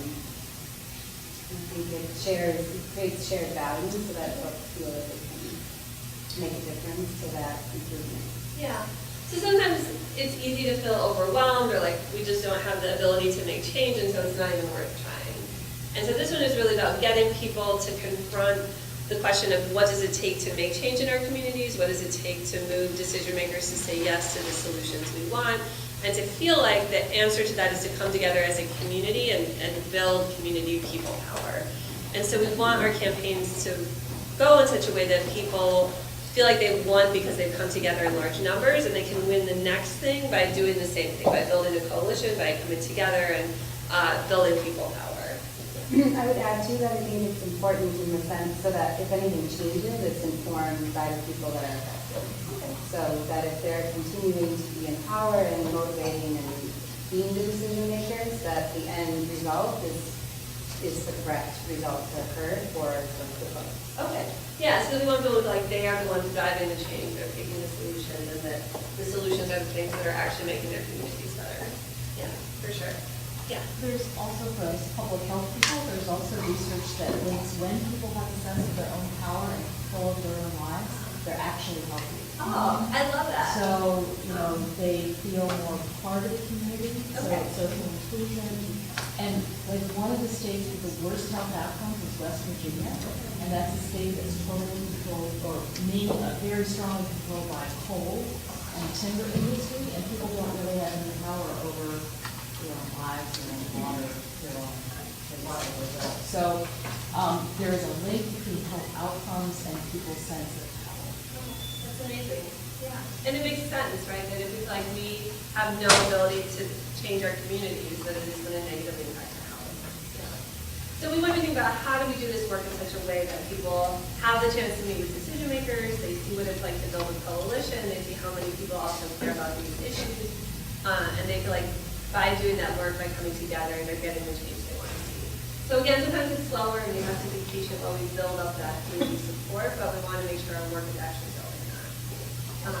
Thank you, Gina. That was a great addition. All right, the third thing that we're doing when we're doing this work is that we are trying to alter the relations of power, right? So we said when we're doing organizing work, we're on the right-hand side of the continuum, is we're trying to challenge existing power structures or the structures that cause the problems in the first place. We're trying to get at their root causes and change those. And so to do that, we're going to have to alter the current structure of power in our society. This one, I was like, nobody writes, go out and alter power relations, and we'll be done by lunch. So this one is a little harder. It takes a little more time. And so there are a couple of things that go into this. And so the first is that we want to build strong, lasting organizations. And so part of our work is absolutely around winning the real improvement, so winning the issues. But equally as important is building a strong organization. Why is the focus on building organizations or coalitions so important? Building leadership to sustain movement or to continue pushing for More change, yeah. Because organizations house our base of people for the long haul, right? And so organizations are the things that withstand a loss or withstand a victory and keep us moving forward. And it's important because when we win, when we get the changes we want to see, what does our opposition do? Do they pack it in and call it a day? No, sadly they don't.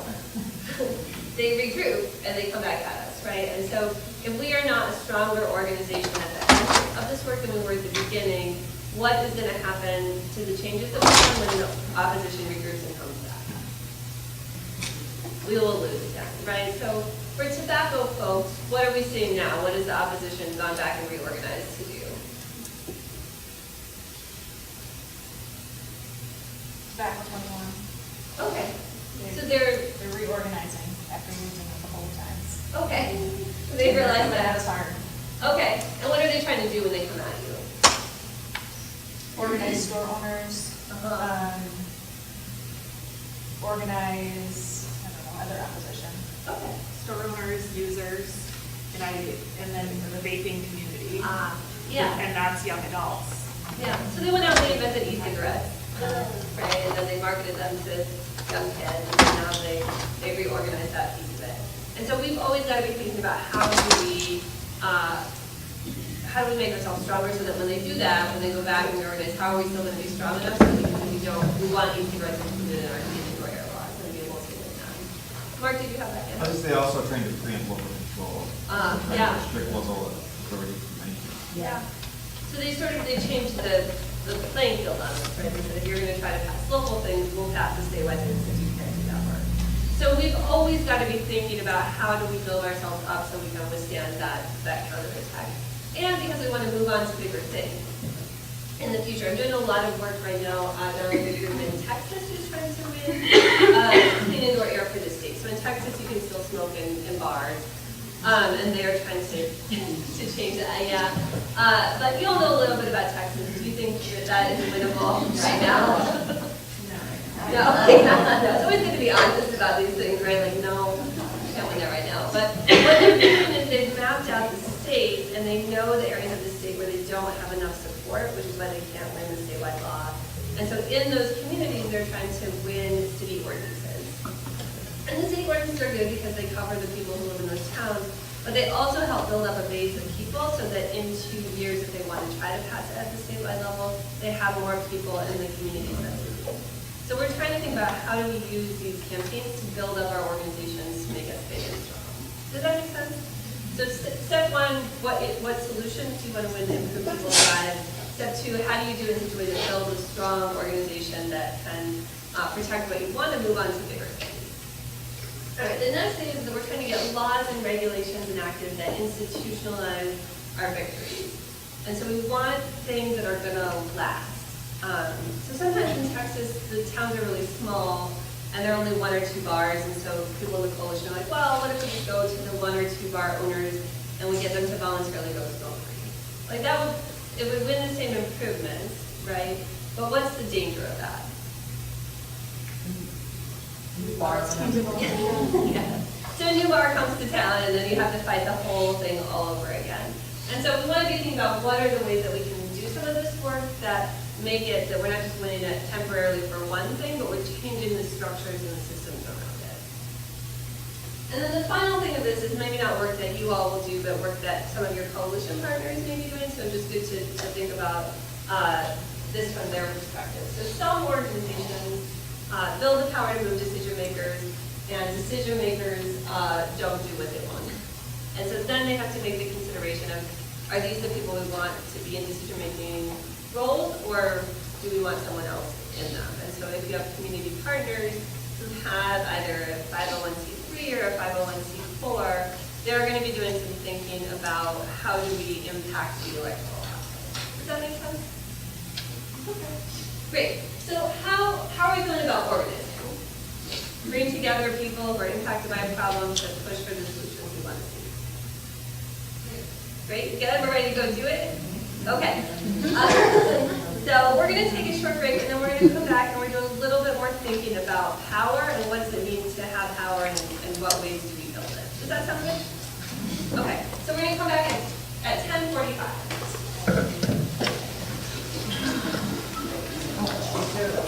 Thank you. All right, we're going to get started again.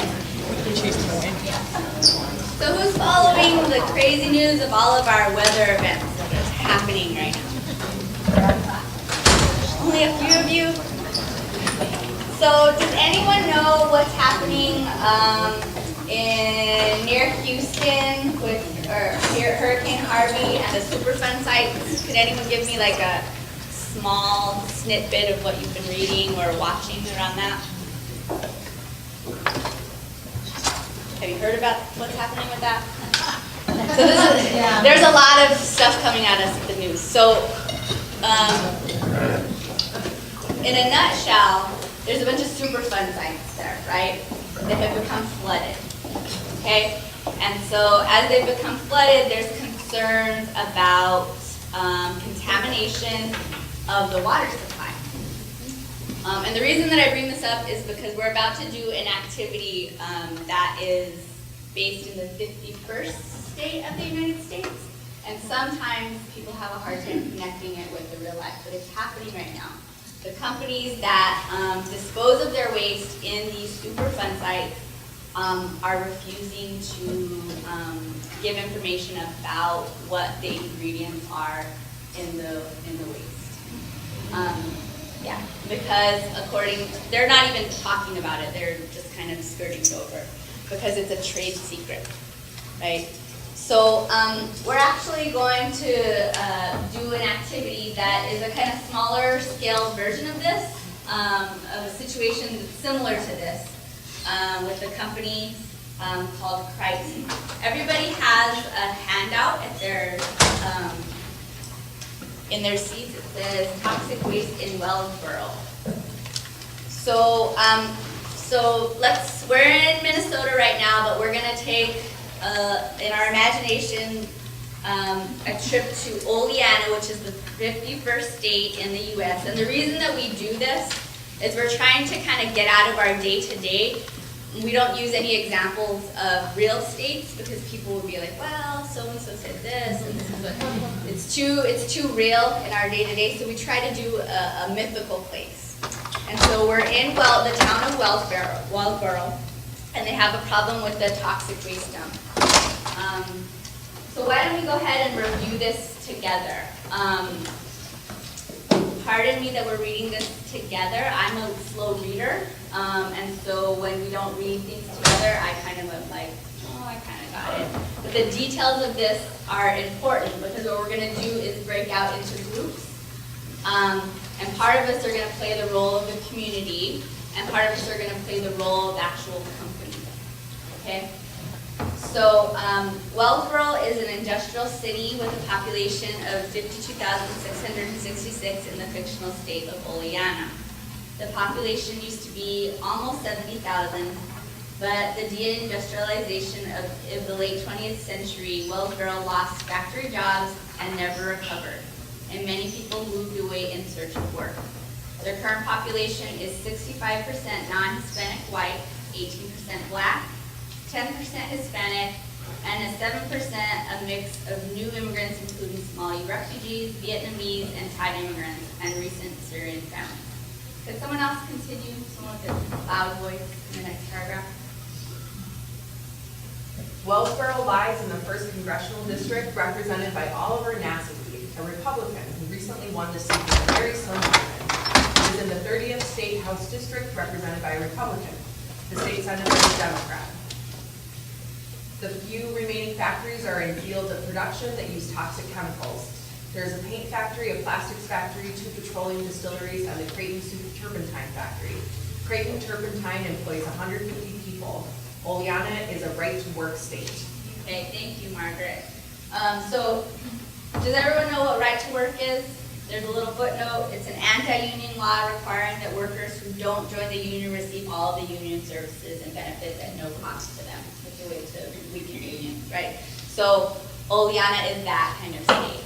Okay, could someone else continue the next paragraph?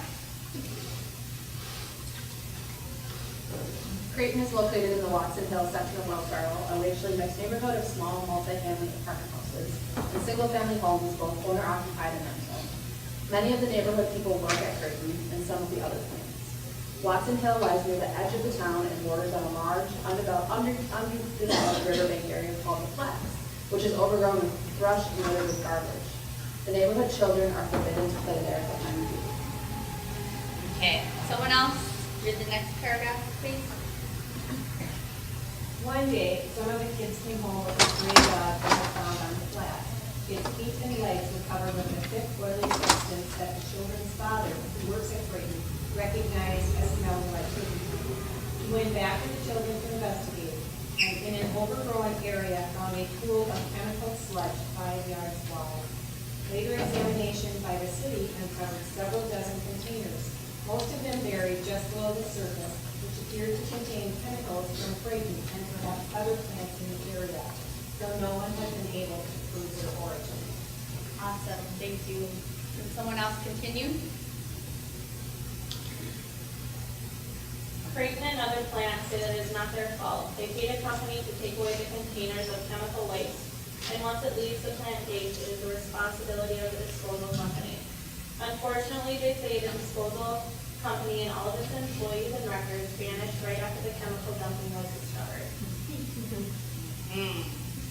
Who can continue?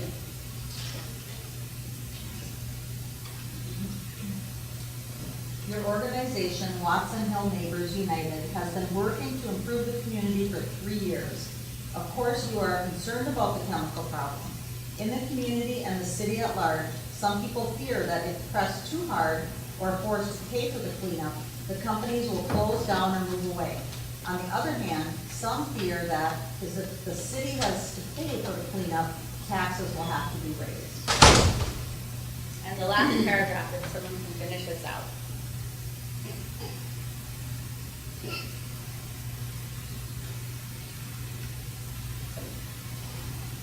Okay, I'll do it. Watson Hill Neighbors United has decided to form a coalition to pass a right-to-know law that will force the companies to reveal what chemicals they use in production. The companies have refused on the grounds that it would be giving away trade secrets. Although everyone has agreed on the first step of getting the information, others are nervous about how it will be used and what the next steps will be. A right-to-know bill has been introduced in the city council. Okay? Are there any questions about this scenario right now? Okay. So what we're going to do is we're going to divide into groups, and we've pre-assigned some roles. So we'll have four teams, 2 scenarios. So there'll be a company and a community team for half of you, and then a company and a community team for the other half, if that makes sense. So for on the orange team, Erin will be playing the role of Miss Crichton. Where are you, Erin? Can you come up here, please? Thank you. Applause for Erin. Okay. And so in every company, you have like your minions and your folks that are around you, right? So on Erin's team, on Miss Crichton's team, the orange team, we have Luke. Luke, can you come up? Awesome. Gretchen G. Come up. You know it's Minnesota when there's 2 Gretchens. We had to differentiate. Erica K. Also on the Crichton team. Can you come up? Awesome. Jody. She's not here. Oh no, okay, that's okay. Bethany. And can you come up, Bethany? Awesome. And Amanda. Okay. So this is the Crichton team for the orange side. If y'all look on your name tag, if you have an orange button or an orange sticker, you are also on the orange side, but you're in the community group, okay? And so you all will stay here, and the orange Crichton team will go to room 129, okay? So I'm going to identify the other Crichton team. This is the yellow Crichton team. The role of Miss Crichton will be Caitlin. Can you come up? Okay, awesome. Thank you, Caitlin. Ying. Cool. Melissa. Okay. Gretchen E.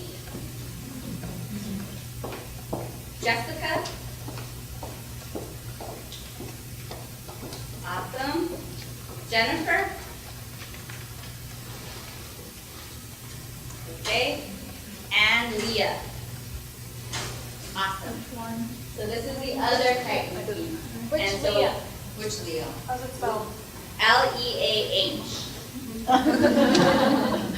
Okay, we have two Leahs, okay. Cool. There's different spelling, all right?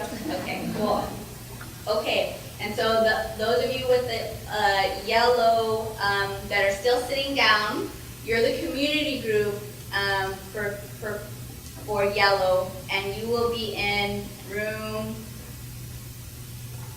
you just rewrote it, and 133, okay? And the yellow Crichton team will be in 127. Okay. Does everybody know where they need to be? So you have your location? Do you guys know where you're going to be? Okay, so what's going to happen? We just read through this together. The details are in here, okay? You can't make anything else up that's not in here, that's like not in the realm of reason, because then it doesn't work out. We don't do the learning that we need to happen. We're going to go into our prospective rooms and make a plan, because the community groups are going to go over to Crichton for a meeting, okay, to talk to them about support of this right to know legislation, okay? You have from now until 11:30 to plan, both sides. So the community group, you need to be making a plan, and then also Crichton, your group, you need to be making a plan on how you're going to be responding to the community group. At 11:30 in the Crichton room, we'll pretend it's like a board room. The community groups will go over to have the meeting, and that'll last about 15 minutes. Okay? Are we clear? So the order we're 1.5. Okay. Let me say where people will be one more time. So orange team, Crichton, you guys will be in 129. Orange team community, you will stay in here. You'll meet in here. Go on that side of the room. Okay. That way. Yellow team Crichton, you will be in, and then yellow team community, you will be in 133. Hey, Jessica. Yes. There's some roles for the community. Go ahead. Okay. So on the community team, each community team is going to have an organizer and a spokesperson. Oh, correct. I didn't say those roles. Thank you. Yes. Okay. So for the orange team, we have for the organizer. Why do I have two people? That's the first one. Okay, it's Emily. Okay, Emily. So your job will be to kind of facilitate the community meeting. Okay? Then during the meeting with actual Crichton, you'll have a spokesperson. This will not be the only person that talks, but it will be kind of the person that kind of leads the conversation. That'll be Tracy. Where's Tracy? Just right up there. Okay, we'll have to find Tracy, otherwise come back. Let me circle Tracy's name. Okay, then for the yellow team, the organizer will be Margaret. All right, Margaret. So again, you'll facilitate the community meeting, and then the spokesperson will be Kristen. Enthusiastic Kristen. Awesome. Okay.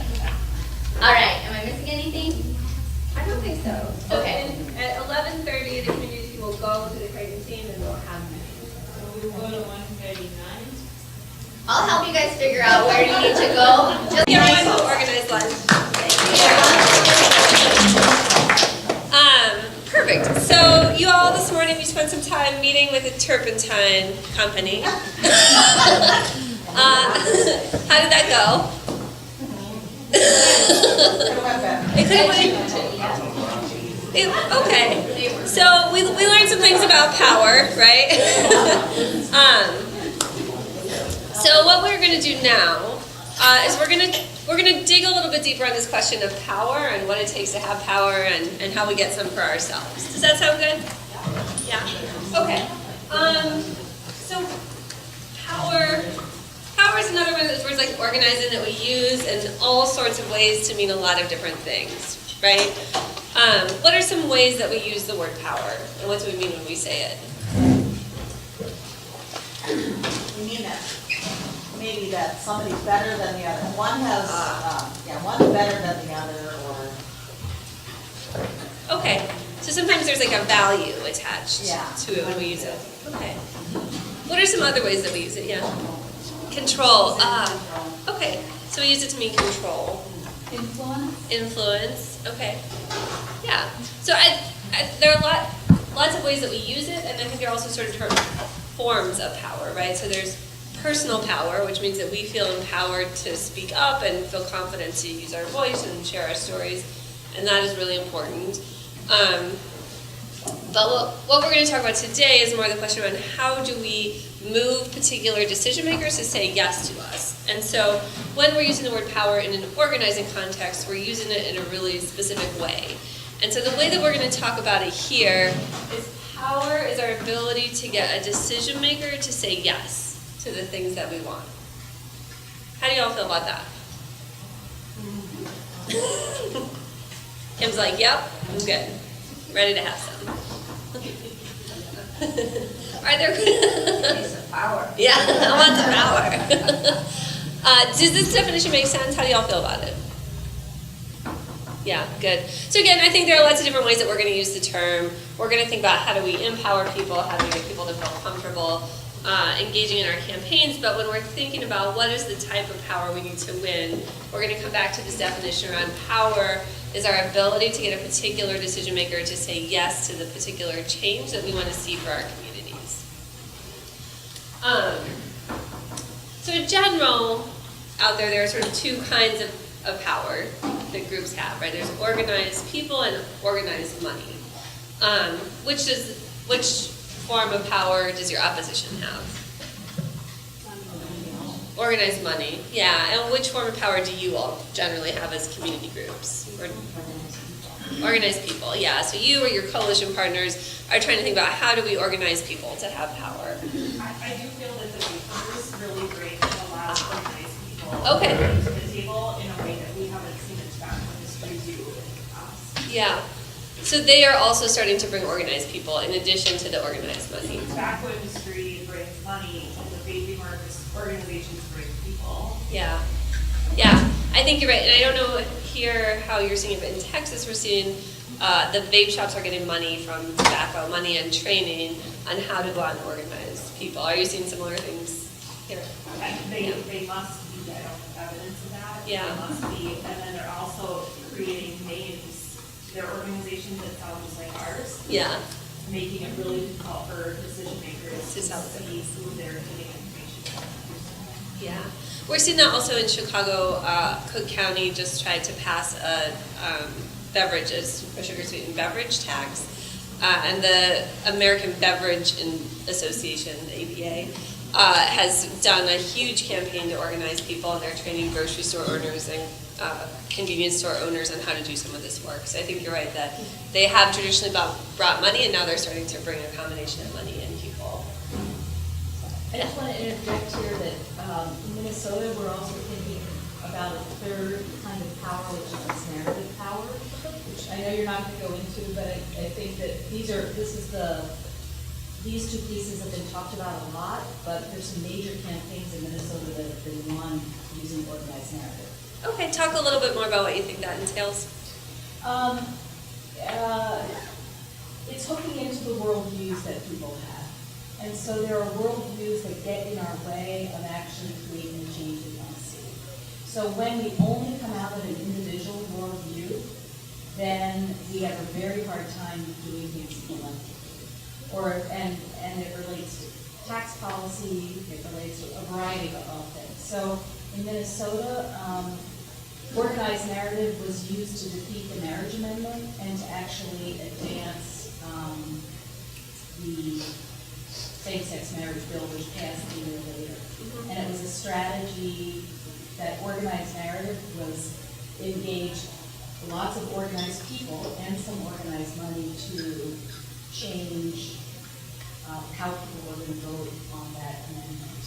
And if you think about gun regulations, there's lots of organized people and organized money behind regulating guns, but the narrative around individual rights is so strong that we have a hard time overcoming that. So that's what I mean, like there's narratives that actually constrict our ability to pass policy. And, tobacco came up against that with individual rights for smoking, right? You still hear that. Yeah, so I think probably in sort of this model, the way we would think of it is that the narrative, changing the narrative is a piece of how we get organized people, right? Because we have to do some work to, having organized people, it sounds easy when someone just says it, like, oh, hey guys, just go get some organized people, no big deal, right? But that's a hard thing to do. And so sometimes we have to think about what's the narrative shift or the public education model that we need to do that brings in the people who are going to be part of our campaign. And so I do think that's an important piece of thinking through how do we get to the place where we have people who agree with us, who are on the same page with us, and who want to go out and fight for these things, for sure. Okay, so in the role play that you just did, you went into a meeting where you had to try to get a decision maker to do something.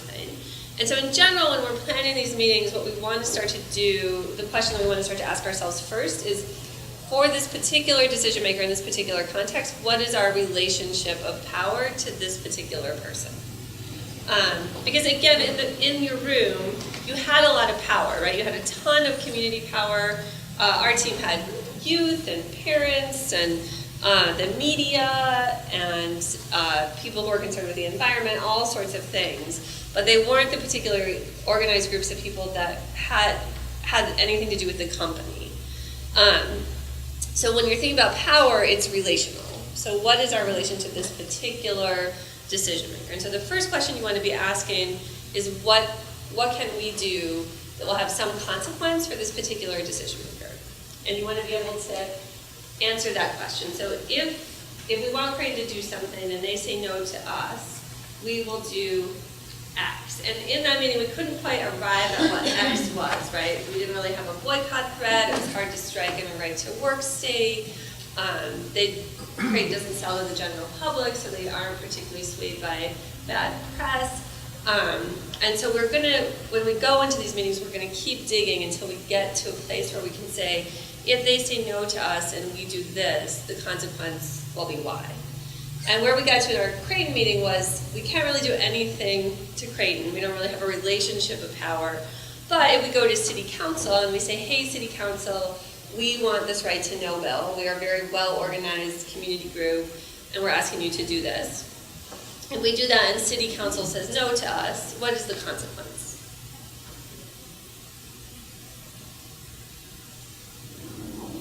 Yeah, we won't vote for them, right? There's a really clear consequence. And so we want to just be able to answer that question when we're going into any sort of attempt to move the decision maker to say yes to our particular policy change. We want to be able to name the relationship of power and the consequence. Does that make sense? How do folks feel about that? Okay. So that being said, there are sort of 4 types of power that we think about when we're doing organizing work that is dependent on who a particular decision maker might be. So if our decision maker is elected, we're going to use electoral or legislative power to encourage that person to say yes to us. And so having electoral power, we've just named the consequences, our ability to impact the outcome of an election. What does it take to have electoral power?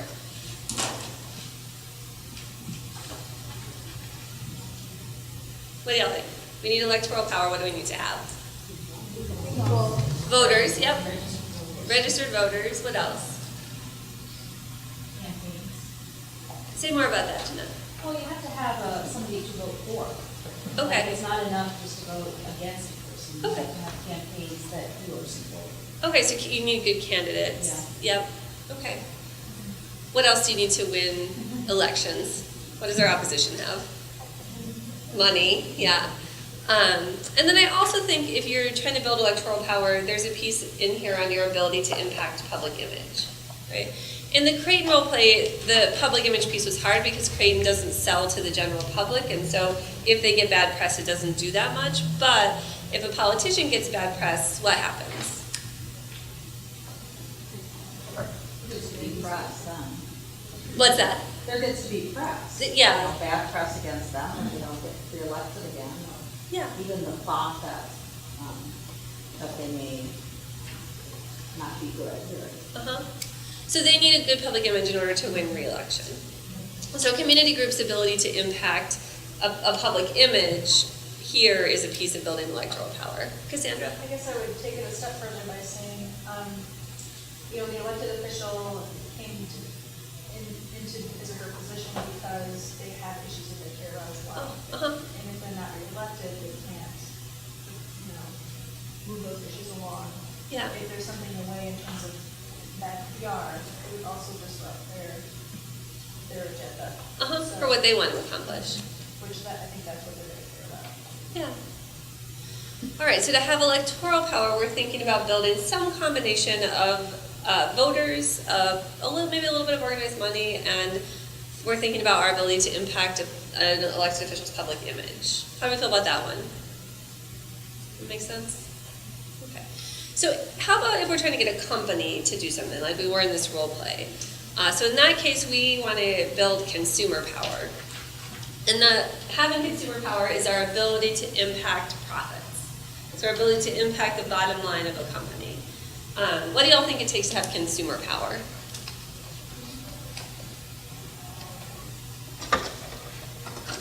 A lot of buy-in. Okay, yeah. So you have to know who the customers are, and you have to be able to reach them, and they have to agree with you. Yeah, so a lot of organized consumers.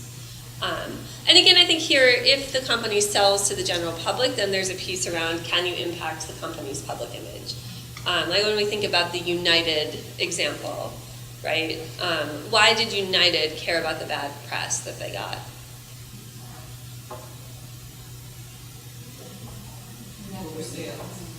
Impacted their sales, right? Because people could easily be like, well, I'm not going to fly on United, I'm going to fly on American instead. And so part of the reason the bad press impacted it was that general people purchased tickets on United, and there was some form of competition. So this is part of the analysis around companies that we want to do, and think about how much consumer power do we need. Okay, so electoral or legislative power if your decision maker is elected, consumer power if your decision maker is a company. A third form of power that we use in organizing is legal or regulatory power. And so to have legal or regulatory power, we need to have the abilities to enforce regulations, enforce fines, to change the behavior of institutions or companies. And to have legal or regulatory power, we need good laws and regulations in the first place that we can enforce. And then we often need access to legal help. Hi, Mom. Who can help us figure out how to use those regulations to get what we want. So in the Creighton example, you didn't have consumer power. In theory, you had regulatory power, but first you had to pass the regulation you needed, right? And to do that, you needed electoral power. Does that make sense? Okay. The fourth form of power that gets used in organizing sometimes is disruptive power. And disruptive power is your ability to stop an institution from functioning for long enough that it cuts the profits. What's the most common example of this? A strike, exactly right. And strikes work when they can be sustained, right? When they can really get at the profits. There's a hotel in Chicago where the workers were on strike for 10 years. Did they have disruptive power? No, right? So it wasn't enough to stop it from functioning and to cut the profits. I also want to make a quick distinction between disruptive tactics and disruptive power. So disruptive power is really about your sustained ability to stop the institution from functioning. Disruptive power, or disruptive tactic, so let's say we want a university administration to do something, so we have a one-day sit-in in the dean's office. Is that disruptive power? No. How come? Because it didn't stop the institution from functioning. Yeah. Exactly. But why might we do a tactic like that? To, what's that? Create media. Yeah, to get media coverage. And who's the media coverage aimed at? Who's it? Say that. Who's it aimed at? Why would we get media the general coverage? public and the person in that elected position or the company. Okay. What do you think, Cecilia? The students, yeah, the students maybe, or the alumni, or the donors, right?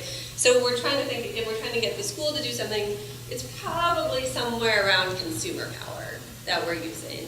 And so we're thinking about how do we maybe do a sit-in in a way that builds us a base of support with alumni, with donors, with students, community members who care about the college.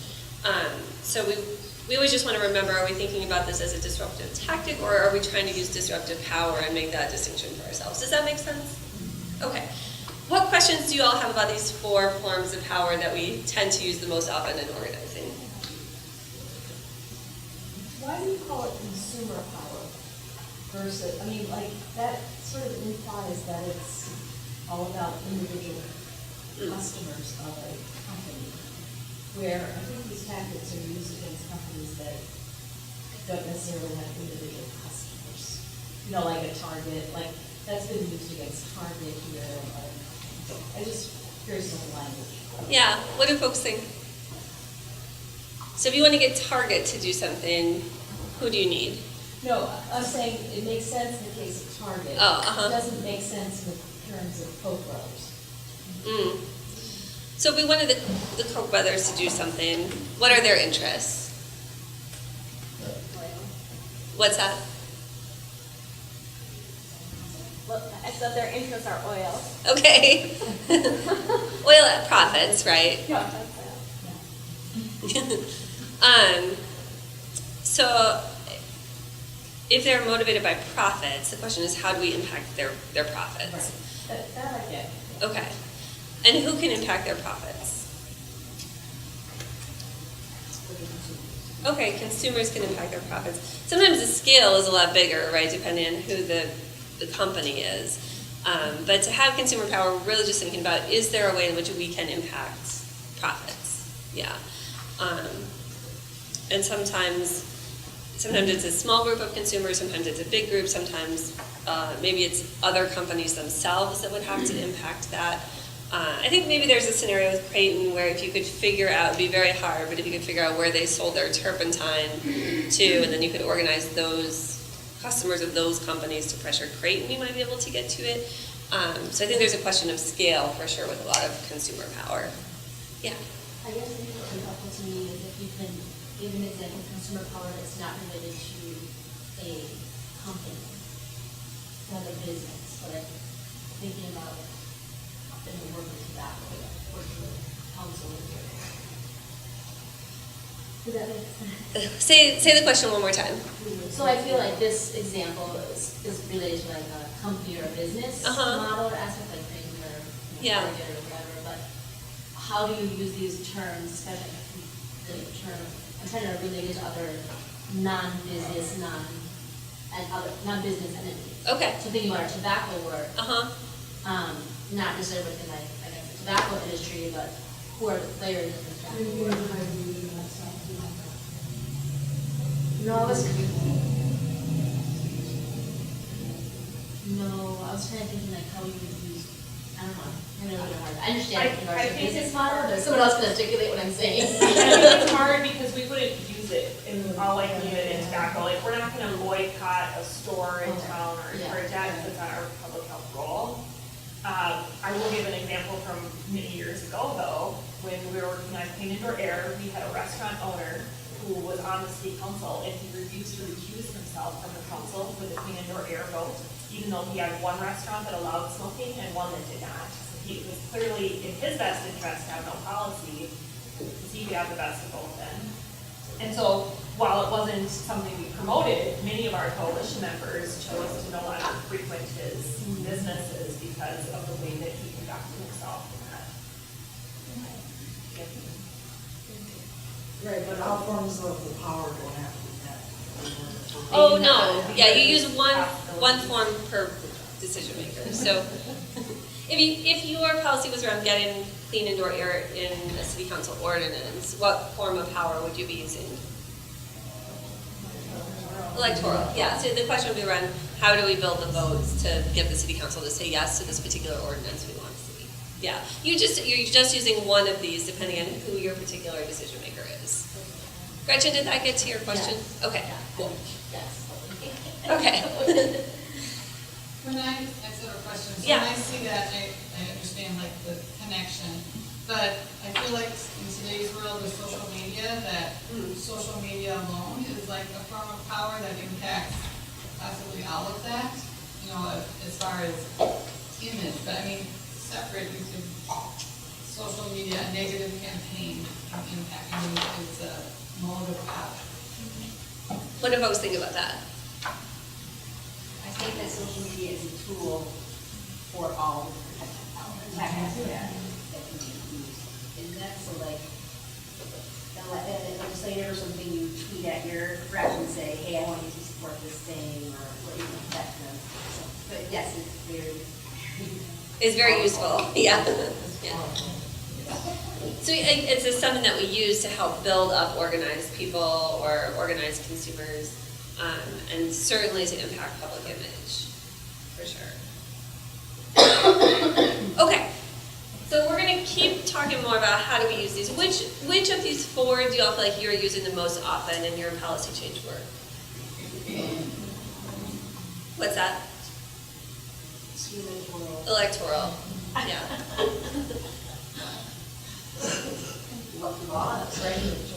Regulatory. Who's doing electoral? well, I was thinking of when you're speaking to, when you're educating city council or something like that. So we're trying to get elected. votes, not elections. Yes.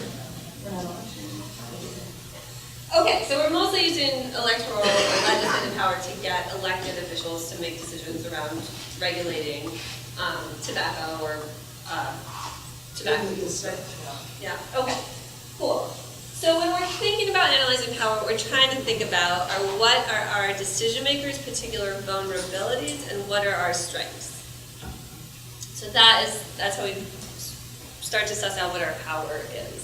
I think sometimes people do power maps and they try to think about what are all the ways in which this particular decision maker is strong, right? Like they own the golf course and they go with the mayor and they have a relationship with the newspaper editor, but we don't always think about what are the areas where they are not strong. So have they had very close elections? Are they worried about their public image? And then we're trying to think about what is our ability to impact that. Does that make sense? Okay. So we're trying to think about, are there ways that we can put pressure on the vulnerabilities? So we're trying to think about, can we conflict with their interests? Can we make them worried about their profits? Can we make them worried about their election results? Do they have maybe ambitions for higher office that they are worried about fulfilling, that we want to be able to show them if they are good, strong supporters of good, clean air and public health policy, that will help them in their ambitions for higher office. Should they have any past scandal that we might want to think about? I suggest that because people who have had some sort of past scandal tend to be particularly concerned with their public image, right, and wanting to rehabilitate that public image. And so we're doing some thinking about, can we make them champions of our causes in order to help them see that they can have a good public image. Does that one make sense? Don't go home and say, Kate told me to blackmail people. Promise? It also is really important to know in the case of a potential champion that sometimes they're coming forward really well intended, but because of issues in the past, even conflict with other council members, you could lose votes because you have the wrong person at your wrong person. Yeah, so super important to know what sorts of things are out there in the community. Okay. So when we're thinking about power, we want to know what the decision maker cares about and how are they vulnerable to pressure around the thing that they care about. We want to know what we can do to either make the decision maker look bad or make the decision maker look good. So both of those things are things we're thinking about. And we're trying to figure out a little bit, so the Creighton team, or the community team that was in here, you all talked a little bit about what's the consequence if they say no to us? And I think that's such a good question that we always want to come back to. So what is the consequence that we're trying to imply will happen if a particular decision maker doesn't say yes to us, right? So we've said the consequence for using electoral power is you may not get reelected, right? The consequence for consumer power, you may lose profits. Consequence on regulatory powers, you may be regulated, you may be fined, you may have to change the way you do things. And so we always want to be able to name that and then determine if it is within the size and scale and scope of our organization to be able to actually carry that out. Right? So if you went into Crate and you're like, we will boycott, were they going to believe that? No, you're a small community group. They sell to large industrial companies. It's not within your size and scale and scope. So we always want to give some thought to that. Do these make sense? Okay. So I want to just run through a couple quick things that we all reflected on together in our conversation after your meeting with Creighton. And the first is that we don't always win by being right. It's not enough to have the facts on our side, to have the research and data. Those things are really important and they are very good to have, but they're not quite enough. If they were enough, we would be done, right? We would be having a training on all sorts of things beyond how to change policy to keep harmful chemicals out of our air and water. So we want to think about, it's good to be right, but what else do we need to bring to the table with us? What sort of power are we going to need to convince decision makers? The next one is that sad stories they're very important, but they aren't power in how we convince decision makers around policy. So I don't know, Jessica, if you've had this in your group, but sometimes the dog comes to the meeting. The dog has, sores or has lost legs, and it's terrifying. But do you all think that gets Creighton to say yes, we'll support the right to know bill? No. No. Unless it's their own family. Yeah.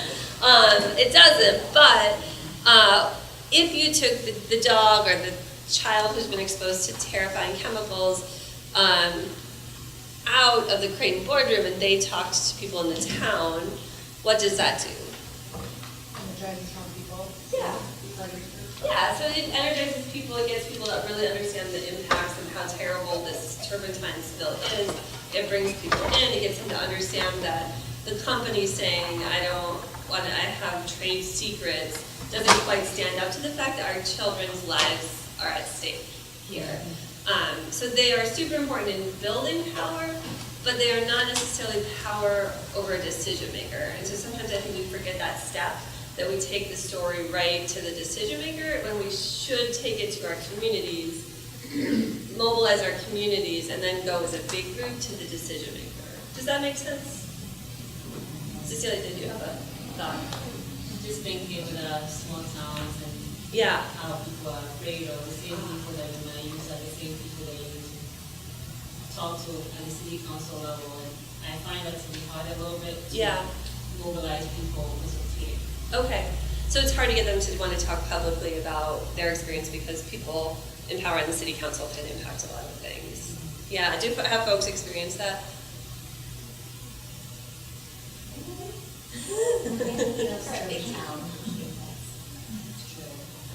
Yeah, I think that is especially the second principle of direct action organizing, and giving people a sense of their own power is important here, and thinking about who needs to come with them so that they don't feel alone when they share their stories. So firstly, are there ways that people can come with them in the meeting so that they aren't just out there on a podium alone, and then afterwards, who knows what happens. But they're supported by a community group who's going to back them up. And then sometimes I think there's a question of do folks who are at risk for retaliation, do they have an upfront role, or do they have maybe more of a behind-the-scenes role that you want to think about? So I think an honest discussion with folks about what are the risks of sharing these stories is always super important. Because not everyone will always be able to, right? In the case of Creighton, you wouldn't necessarily put a worker out in front of the microphone, right? Why not? What's that? They'll be fired, right? And so I think, Cecilia, it's a good question to think about how and when do we support people in this, and when do we say, let's think about the risks and maybe think about a different approach. Two different stories can be powerful if your opponent is not very powerful. Okay. So a couple of years ago, there was something where a young girl, people remember this in the kiddie pool and the rain. Oh, yeah. And that one tear-jerking story led to big policy changes, but I don't think the opponent was very powerful. Yeah. It wasn't like a tobacco company or gun manufacturer. Right. So we do have these examples where this one story created policy change, but in reflecting, I think it's where.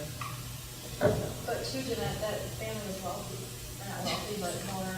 Yeah, but wasn't it, Right, it wasn't some kid living in the inner city, which may have happened before. Yeah, so maybe easier to get coverage around it, right? The press was actually paying attention, yeah.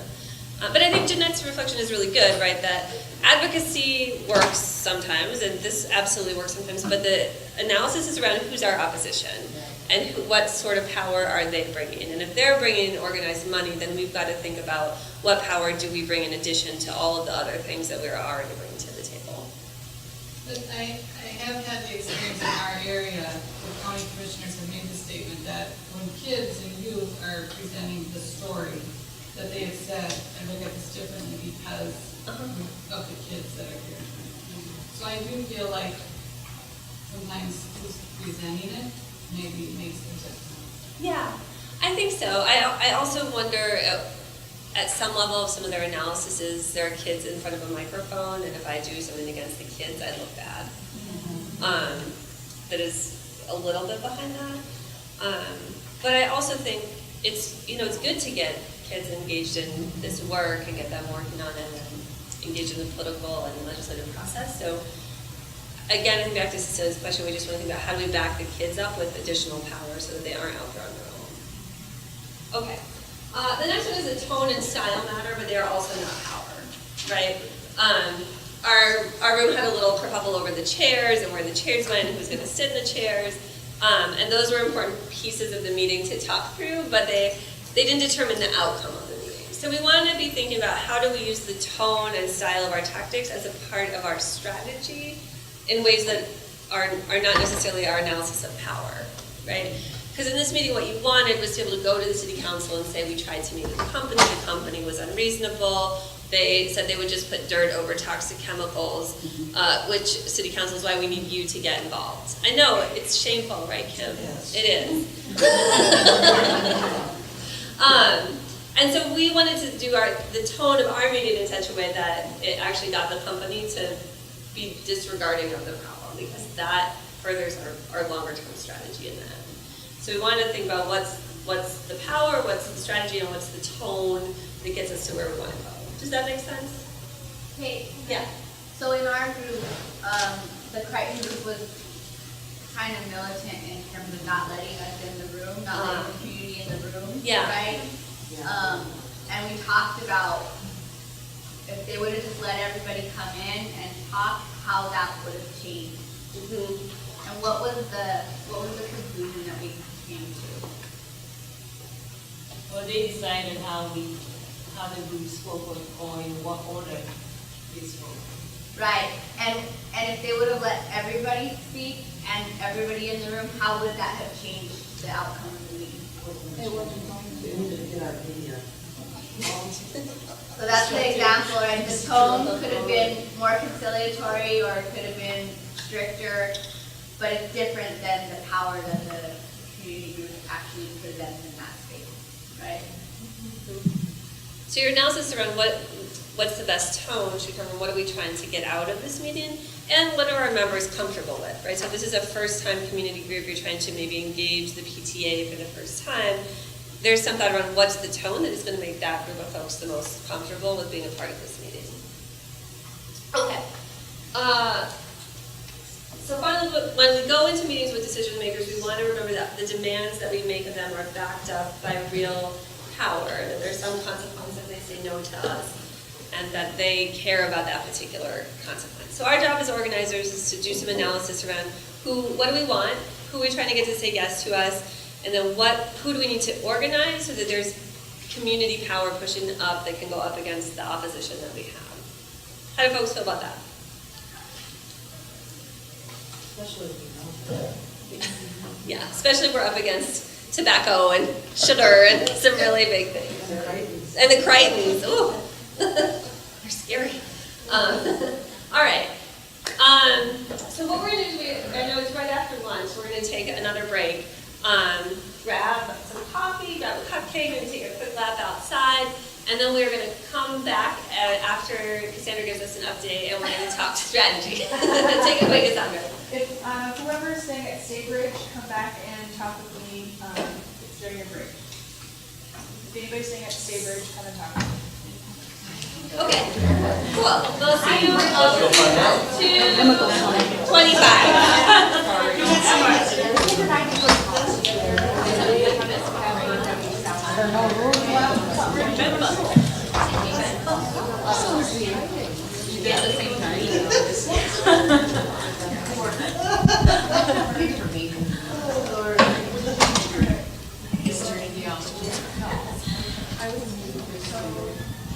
This is Crime History Minor. And yet, we're going to I actually feel really bad. All right, no one ever seen it.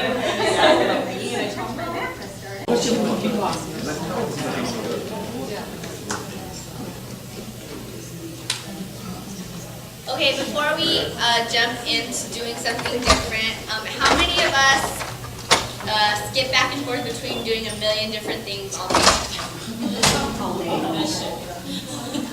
Okay, so I have this really cool eye exercise that actually helps your brain kind of reset and you're able to kind of refocus on something different. So if you want to just take a second, if you have something in your hands, put it down. It's good if you can put your feet on the ground just to get a little grounding and sit as relaxed as you can with your spine as straight as you can. Slumped over isn't as good. So you want to just close your eyes, and with your eyes closed, you're gonna basically exercise your eyeballs. So we're gonna start just going up and down. So go look up, look down, look up, look down, look up, look down, look up, look down. You want to do it with your eyes closed. Oh. That's okay. That's okay. I do this with a group of third graders, and it's hilarious. Okay, so you want to do it with your eyes closed, and it's just like an exercise for your eyeballs, all right? So now we're going to go left, look right, look left, look right, look left, look right, look left, look right. Okay, and now rest it in the center. Okay, now we're going to do big circles going clockwise. So up and around and up and around and up and around and up and around. Okay? Now we're going to do diagonals. So up and to the left, down and to the right, up and to the left, down and to the right, up and to the left, down and to the right. We'll do it the other way. Up and to the right, and down and to the left, up and to the right, down and to the left, and up and to the right, and down and to the left. Okay. Go ahead and open your eyes. So that's really great to do if you have to like switch it up. Now I have to make phone calls, or now I have to go talk to my kid's teacher, or now I have to go talk to my boss, or just talk to somebody else. In between activities, it takes 30 seconds, and you just like stretch your eyeballs and kind of reset some of those synapses. Okay, where's Kate? Oh. Over here, right? All right, how we all feeling? Good? We feel like we have some good eye agility now. Ready to switch it up? Okay. I think that means you need more reps, right? You gotta really work up your endurance. Maybe Jessica will do it again for us tomorrow. Okay, so what we're gonna talk about now is we're gonna talk about strategy. And so I will tell you that I was an organizer for a lot of years, and the Midwest Academy does a week-long training, so we're here together for 2 days, but we also do a whole week-long training with organizers from all over the country. And I went to that training, and I got introduced to this strategy chart, which we're about to talk about, and I was like, oh, that's why I lost all those things. Now it makes sense. And I have since been a really big fan of the strategy chart because it really helps us think through what are we trying to win and how do we think we can win it and what is our plan to do that. So I'm a complete strategy chart convert. I use them to plan my groceries, which isn't really the acceptable use, so don't tell anyone. But I'm a really big fan. So what we're going to do is we're going to talk through how do you build a strategy to win a particular policy change that you want to see. We're good. And then I'm going to show you an example of a campaign I worked on, and then we're going to try it out in an exercise. Sound good? Sure. Okay, awesome. So strategy. A strategy is your overall plan to build enough power to win what you want to win. So you need a strategy when you want to win a particular thing from a particular decision maker. Does that make sense? So we're trying to think about, we want to get a particular policy or systems or environmental change. There's a particular person that can give it to us. So now we're going to develop a plan to build enough power to get them to say yes to us. The thing I love about the strategy chart is that I think in organizing and policy change and community work, it can be super easy to start to feel really panicky and reactive when bad things happen. Who all has had something change suddenly in their community and had to deal with it on the fly?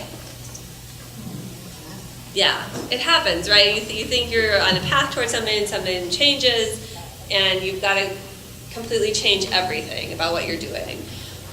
So when that happens, when we get those moments of panic, what's the reaction that we sort of go to? What's the first question that often pops into our heads?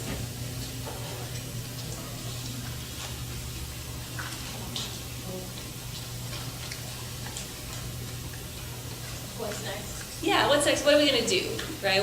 Oh my God, this is really bad. What are we going to do? And we jump to this what are we going to do question. And sometimes what we do depends on a whole slew of other things, right? So it depends on what is we're trying to win. It depends on who the decision maker is. It depends on who is a part of our community team that's trying to win this thing. All of the things that we've been talking about so far today. And so we can't figure out what we're going to do effectively until we know all of those other things. And so having a good strategy is really just about asking the right questions in the right order. So instead of starting with, oh, what are we going to do? We're starting with, what are we trying to win? What's our goal? And then we're thinking about what resources do we have to work with to help us win this goal. We also want to know who else cares about the particular thing we're trying to win. So who's with us, who's against us, who else cares. We want to know who the decision maker is, and we want to do some analysis around our relationship of power to that particular decision maker. And then when we know all of those things, we can figure out what the people who care about this are going to do that effectively demonstrates to the decision maker that we want to see this change. Does that make sense? Okay, so we use the strategy chart to keep all these questions in the right order. So here it is, hooray! You have this is the whole chapter in your book, and then you have a handout in your packet that is a strategy chart that you can take some notes on if you want.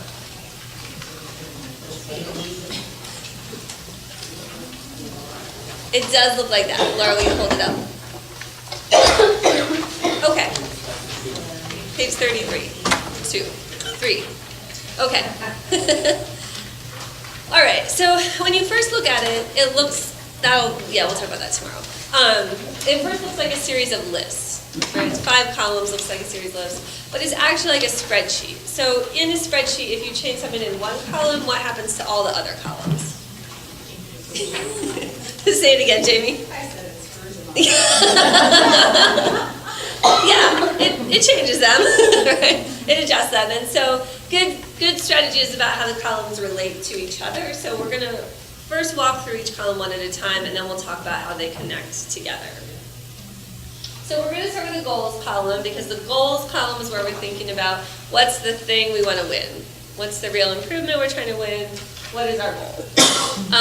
So the goals column we break down into 3 categories. The first category is our long-term goal. So this is our big picture vision for the change that we want to see in our communities. And we want this to be something that is inspiring for folks in our community, makes them want to get involved, and helps make it clear that we have a vision for the change we want to see, right? Someone said earlier we're often trying to rally people against something, and we need to have a vision for what's the thing we're fighting for, and that's where this goes. So we want a community where everyone has clean, breathable air, where people are not at risk from toxic chemicals, where people are fit and healthy and active. Here's where we want to go in our work together. Does that one make sense? Okay. Then next we want to have an intermediate goal, and this is our current campaign goal. So this is the thing we're trying to win right now. We're trying to get smoke-free housing. We're trying to get the county commissioners to pass a county ordinance around clean indoor air. We're trying to get a state level bill that makes this particular change. We're trying to defeat preemption. Whatever our current campaign is, that goes here. Does that one make sense? Okay. And then finally we have a short-term goal. And the short-term goal is whatever kind of procedural step happens next in the policy change process. So let's say that our intermediate goal is to get an ordinance out of the city council. What might a short-term goal be?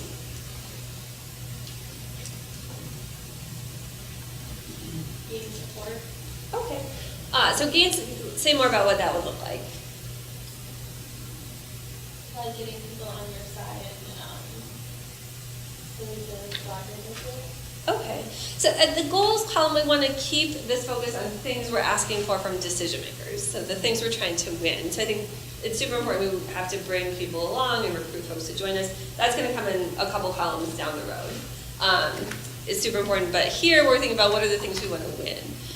So if our intermediate goal is to get a bill out of the Chicago City Council, what are some steps you have to take to get a piece of legislation through a city or a county council? Identify a champion. Okay, so get Councilman Jones to sponsor to champion our legislation. Yeah, that might be a short-term goal. Absolutely. What else?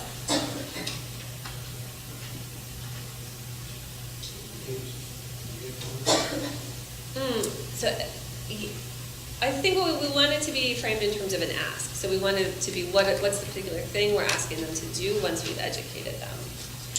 So I know that in Chicago you have to get a bill, city council ordinance through a committee first, a committee hearing. Just some of you have structures like that. So a short-term goal might be get the ordinance out of a committee, get the mayor to sign the ordinance if that's something that needs to happen. If it's a state level bill, maybe get it out of the House and into the Senate. So it's whatever kind of procedural step you're headed towards next.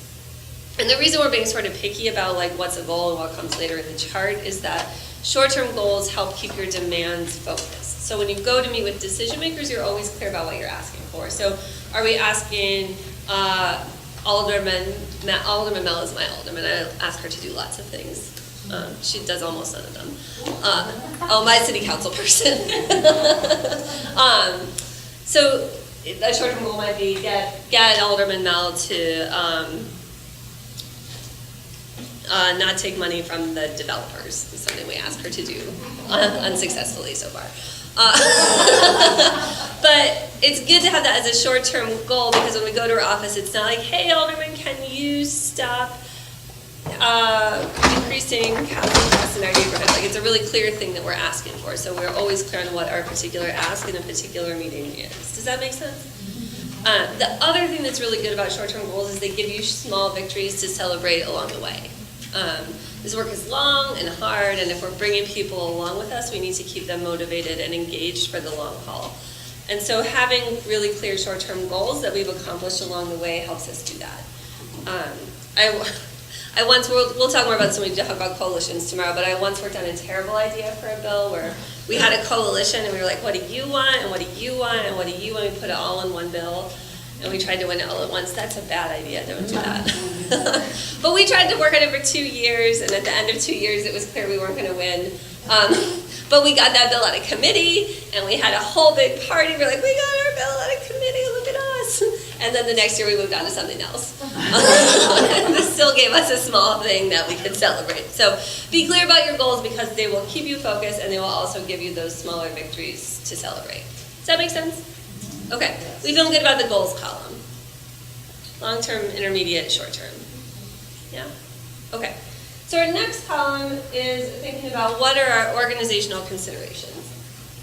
So we said this morning in organizing work, our first principle is to do what?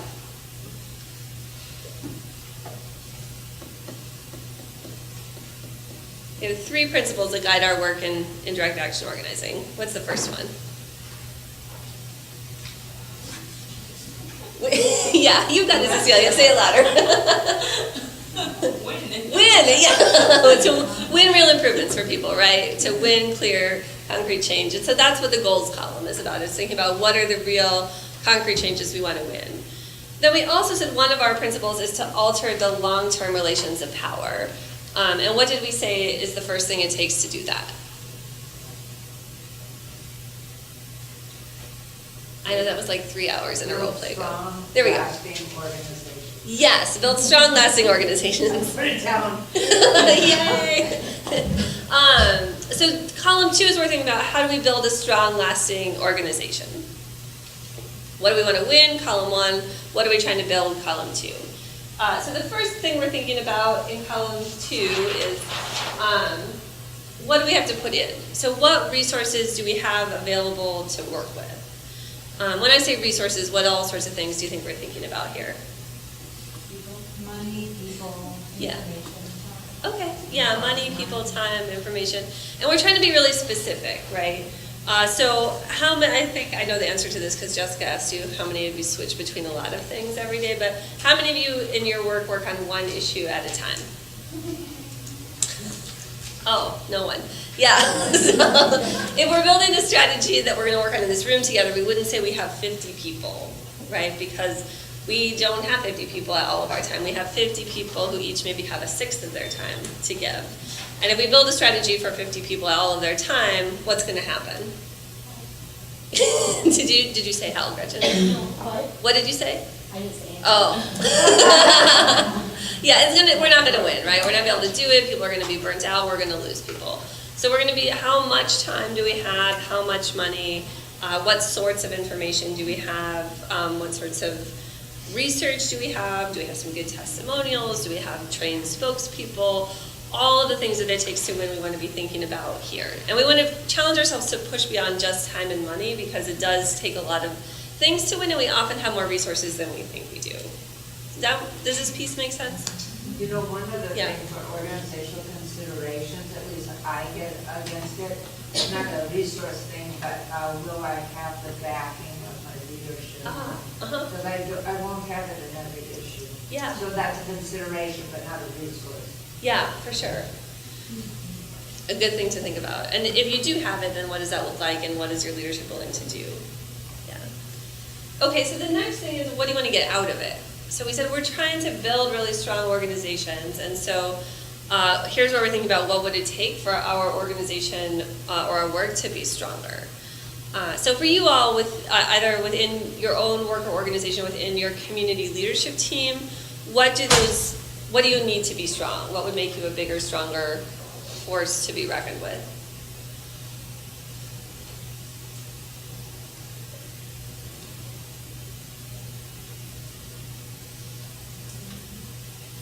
I think there needs to be people from different organizations and different backgrounds. Okay.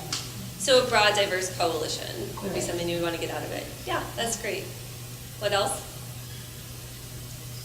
I think from our statewide training, I learned that collective impact sometimes help sustain the group.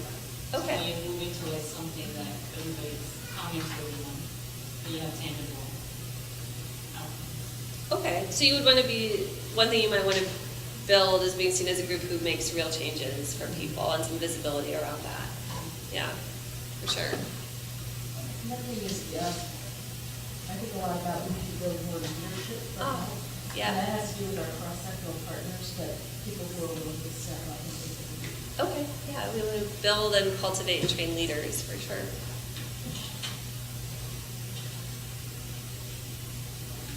I'm guessing some of your community partners, they need more members, right? I'm assuming we could all probably use some more money. Yeah, so all of the things that we're trying to build to be big and strong, we want to think about them here and we want to be specific. So how many new coalition partners do we want? What sorts of leadership skills do we want people to come away with? How many people are we trying to recruit through this campaign? Does that one make sense? Okay. And then the final piece of this, which I think maybe Laura's a little, part of what you're thinking about might go here, is where we're thinking about internal considerations and we're thinking about within the structure of our organization, is there anything that might make this work difficult? So some of the things that we talked about this morning, there are some tensions between doing direct service and doing organizing work because of funding. Those sorts of things would go here. Just anything that we feel like organizationally might make it difficult. We feel like we don't have the support of our leadership. This is an issue that is new to our board, and so they may not be particularly adept at handling this. We want to be honest and specific and list them out here, and then think about what will we do to alleviate that tension. Yeah. I just want to say, working on tobacco policies, this one was very much a big deal when I passed the grounds, which is a shift goal for grounds to be tobacco-free. Okay. The internal considerations as far as from my leaders, because the county commissioners were involved, it was employees. There was a lot of pressure to make sure that all went really smoothly, because then any additional tobacco work is going to kind of be built on how well that went, and just knowing that we were kind of in the public eye of all employees as far as future getting people on board. So there was a lot of discussions about internally how is this going to go, and some education, but a lot of problem solving for other leaders prior to that being implemented. And we weren't expecting that at first, but that's kind of the path that it led down. Yeah, that's a great example. So we know that this campaign is just the starting place for a lot of other work, and so we have to be thoughtful about the relationships that we build and how we are coming out in the sort of public image of this. For example, I'll just give a quick example. In another county close by, it did not go well for the court system because of people on juries. And so a lot of time got involved in how do we handle people that are in jury and communicating them, because they'll be on county grounds. They have to be escorted by a bailiff when they're on their breaks, and if they're going to smoke, and how do we communicate that. So a lot of time and energy in order for that to go well, then that kind of became the issue that the county commissioners were like, okay, this has to be resolved before we can support that. So, it got to be something very specific, but it was like kind of the image, but kind of trying to make it real from the tobacco. Yeah, that's a great example. So in this question, it's about tensions, conflicts, problems. Where do you put, is there a balance then between who are internal allies, what are internal strengths? Like, is there a balancing question? Because sometimes, or does that, you put that in resources? I think I would put what do we have, what are our strengths up in the resources section. Yeah. Okay. We feeling good about this column?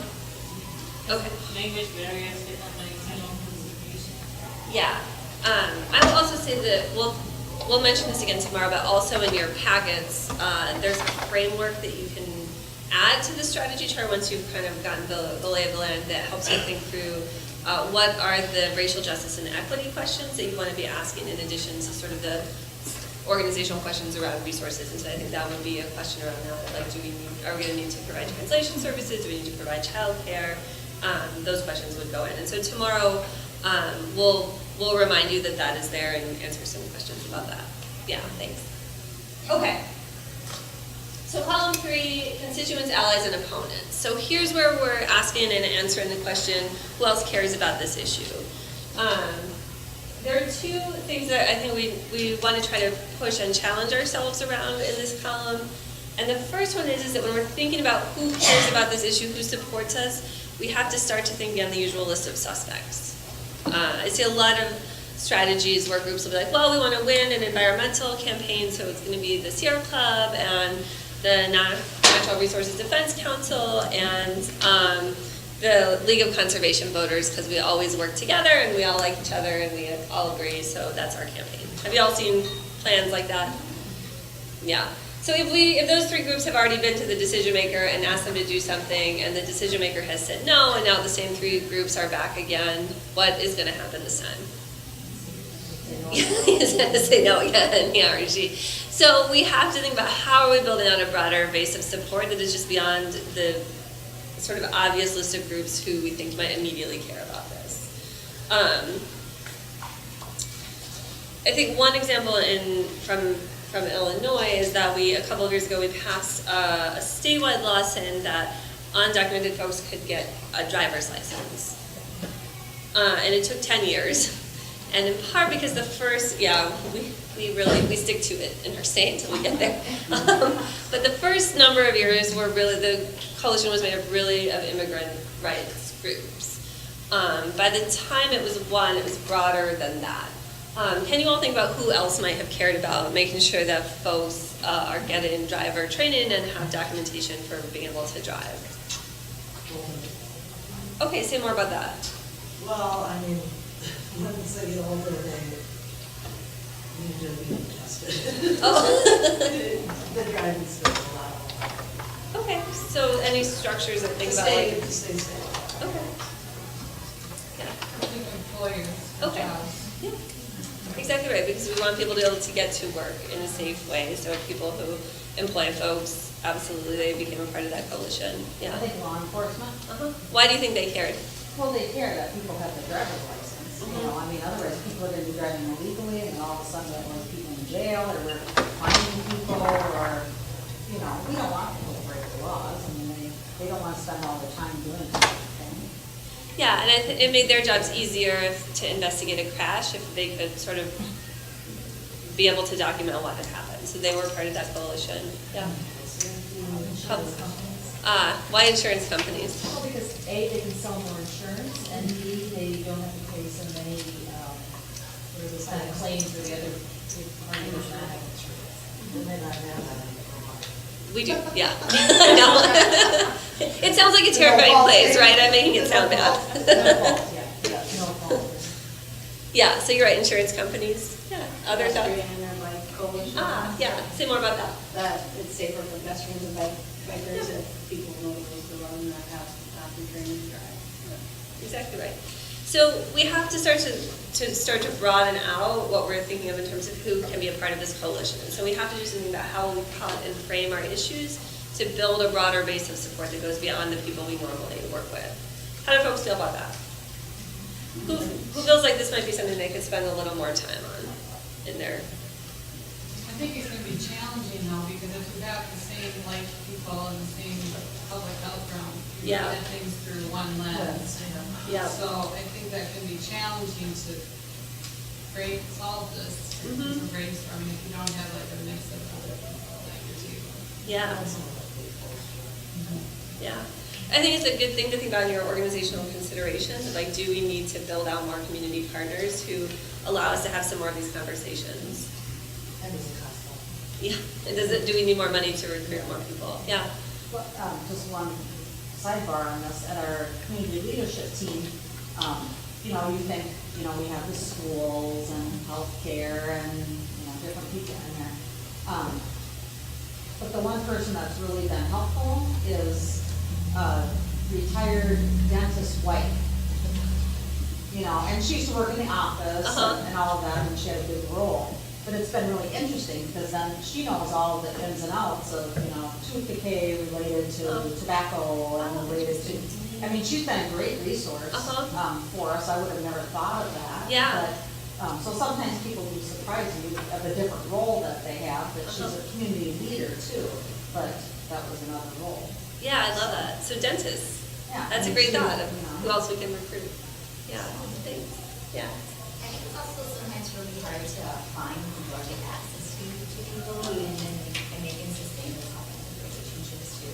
Yeah. You can't just pop into a meeting and be like, hey, we're going to partner on this, and then next over you're like, peace out.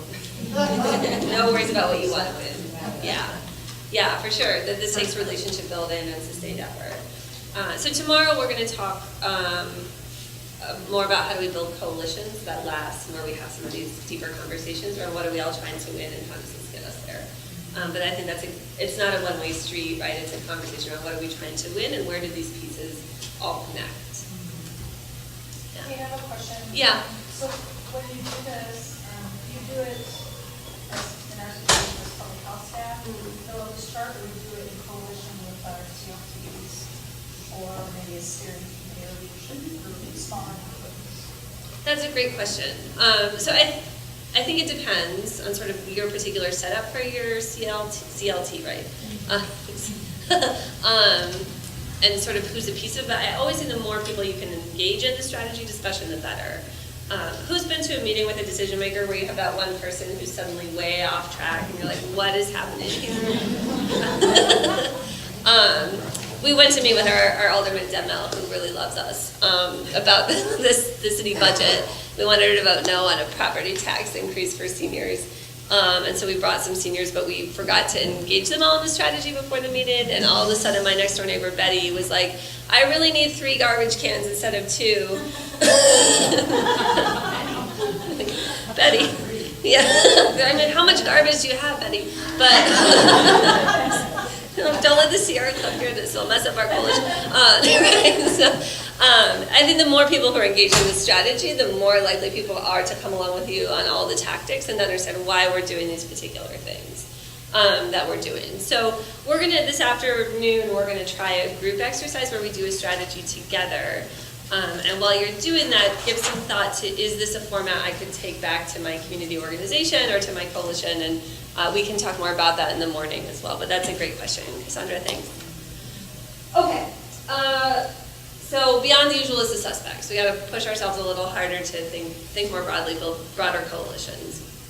The next thing is, if we've identified that we need seniors as a part of our campaign, we aren't just going to write seniors in column 3, because we're not going to go out to the street out there and be like, hey, seniors, we're working on property taxes. There we go. So what we want to do instead is we want to think about where will we find these folks who are particularly impacted, how are they organized, and how many people are there in those groups. So if we know we need seniors, what are some things we want to see in column 3? Okay, yeah, how many nursing homes are in this community? Yeah, for sure. What else? Senior centers, yep. Cribbage. Okay, is there a cribbage league? Yep. Bingo, churches, okay. AARP, absolutely. What did you think, Tara? Coffee groups. Okay, coffee groups. Lifelong learners clubs. Oh yeah, those are great. My mom loves that. Lifelong church groups, yeah. A lot of unions have retiree arms. So we want to start to think about what are these groups, and rather than seniors in this column, we're going to list the groups where we think we will find people. Does that one make sense? Okay. Then additionally, we make some distinction between constituents and allies. And so constituents are either current members or potential members of our organization. So people who can join our organization. And allies are folks who, for whatever reason, can't join our organization but support us on this issue. So let's say we're a union. Who are our constituents who can join our organization? Yeah, workers who work in a particular field or industry. And then who are our allies? Okay, other unions, community groups, individuals in the community who don't work in that particular industry. Exactly right. If we're a coalition, so we're a group made up of organizations, who are our constituents? What's that? Organizations, yeah. So if we're a coalition, we're made up of organizations. The constituents are those organizations. And then who are our allies?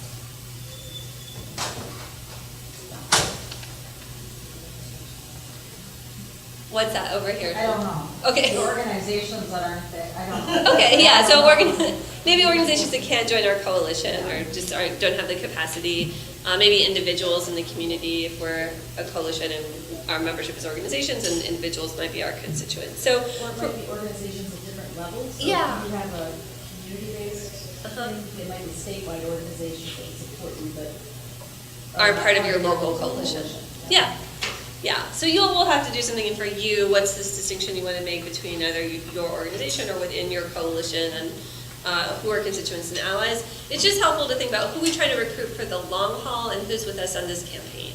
Does that distinction make sense? Okay. And then there's a final piece to this column. What is it? Opposition. So in this section, we're considering who is opposed to us. So who is going to fight us on this, and how much power do they have? So we want to think about how much money, how many people in their organizations, and what are they doing.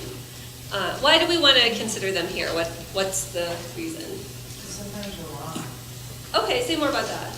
Well, I know that when I was younger, there was several issues that were for state senator. And so I would have certain groups come in, and I felt strongly on, let's say, same-sex marriage or something. And so I felt really strongly and was very opinionated about it, and would tell the senator, you better vote this way. But then, as time went on, yeah, always hearing the other side, because you always get the opposition coming in, and there's always constituents too. There's always someone that's gonna be on the opposing side from who didn't vote this way. So that's who we tend to listen to the most.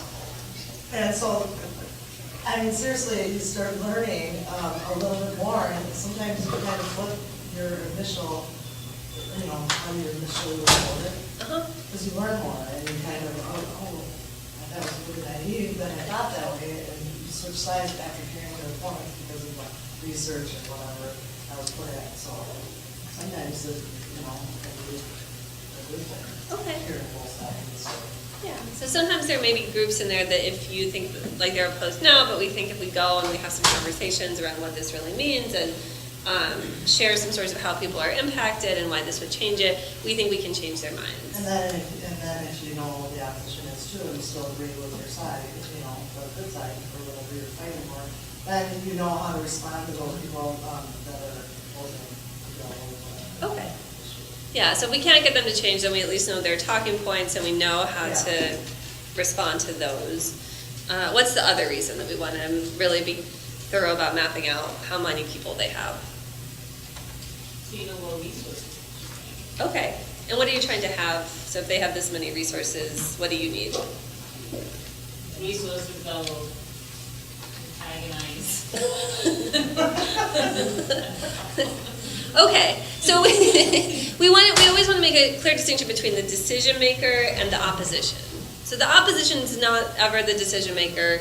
They can't give you what you want, and so it's not always the best use of limited time and resources to try to get the opposition to do something, right? I think there's for sure a consideration of like, can we neutralize them? Can we actually get them to flip their position? But when we get to the point where we can't, like there's just always going to be the tobacco company or the vape shop or whoever, or just they're going to be opposed.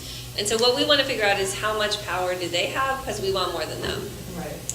So we want to be heard. Yeah, we want to be heard, and we want to have more power, more organized people power than they have. And so we're trying to figure out here how much do they have and how much do we need. Does that make sense? But we don't want to confuse them with the decision maker. Again, because we have limited time and resources, and we are trying to win solutions that come from decision makers and not from the opposition. Does that make sense? Okay, so column 3, constituents, allies, and opponents. Think about cutting your issue to build a broader base. Think about where you will find people, and do a thorough analysis of who all you think might be opposed to you on this particular thing. Okay, our next column is the decision maker column. This sometimes gets called the target column.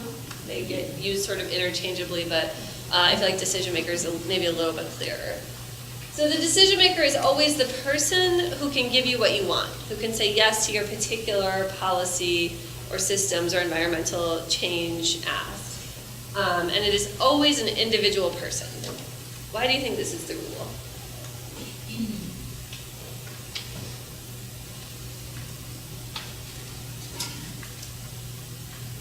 So we would never write City Hall in the decision maker column. How come? Yeah, so buildings don't make decisions. And Jake? Jake, did you say it's big? Jack, oh. Jack.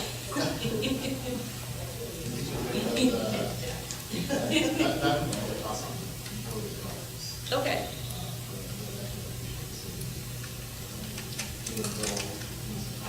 Okay.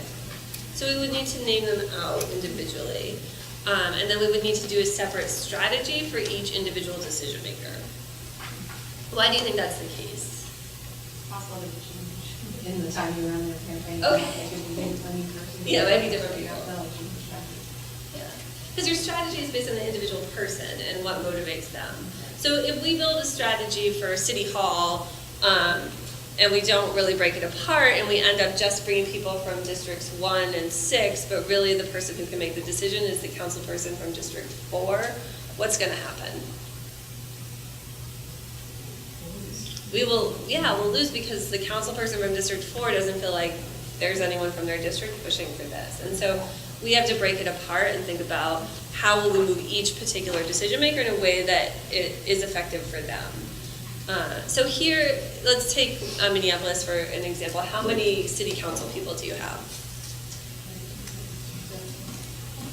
15? 13. Okay, so to win something, how many votes do you need? Okay, I'm really bad at math, so whatever number you tell me, I will just believe. 7.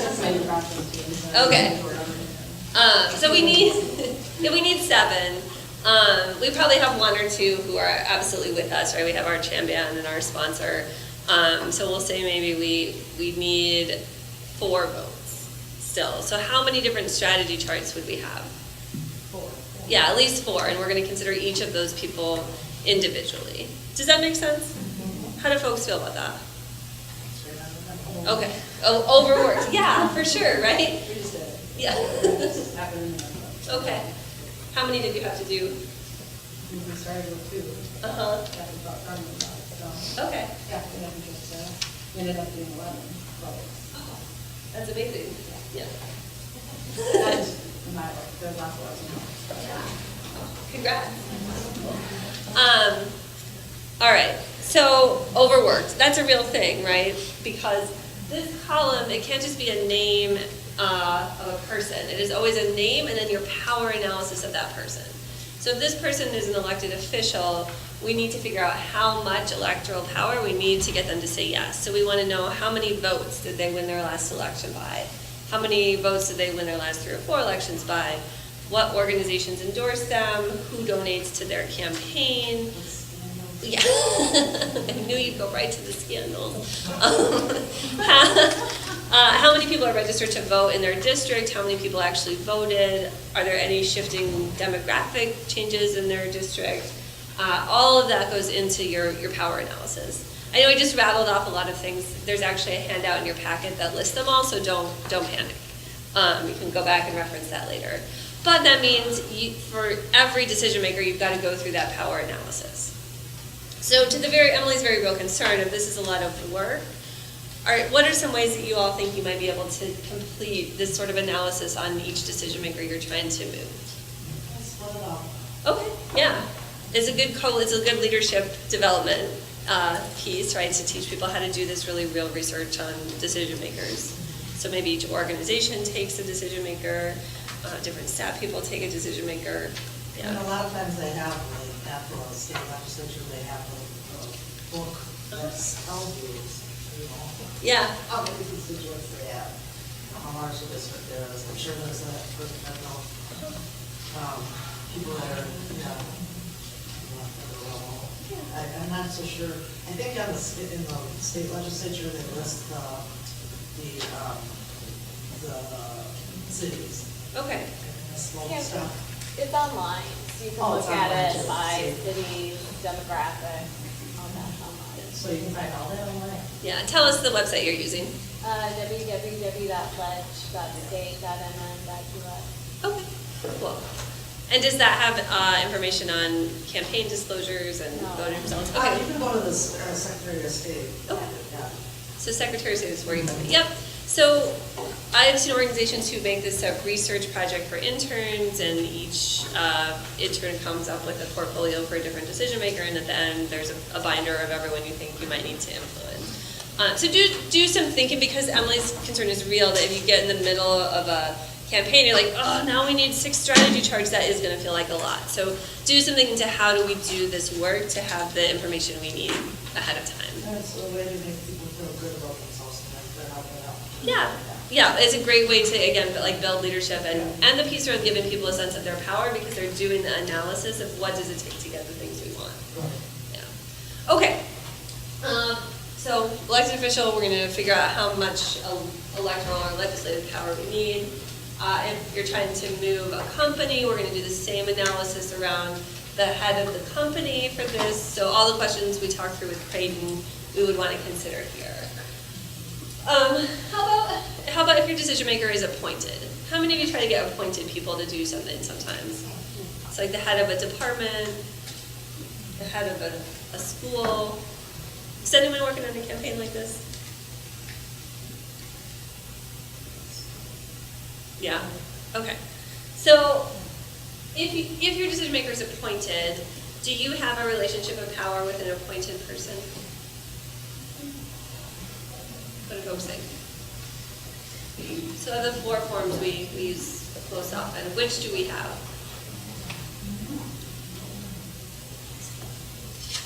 Say it again, Jamie. Oh, I said it depends if they have a vote or if they have, say in regards to what they're doing. Okay, so sometimes they don't even really get to make the decision, they're just sort of the facilitator of that. The elected official though that appointed them is the person. Okay, yeah, exactly right. So in this case, we would use something we call a secondary target or a secondary decision maker. So you would want to be thinking about who appointed that person, and then how would we think about that as an electoral strategy. So if they're appointed by the governor, then who is the new decision maker? The governor, right? Now we're thinking about how do we pressure the governor to tell his or her staff person to make this particular decision. Yeah, unappoint. It's a good verb. All right, so questions about this?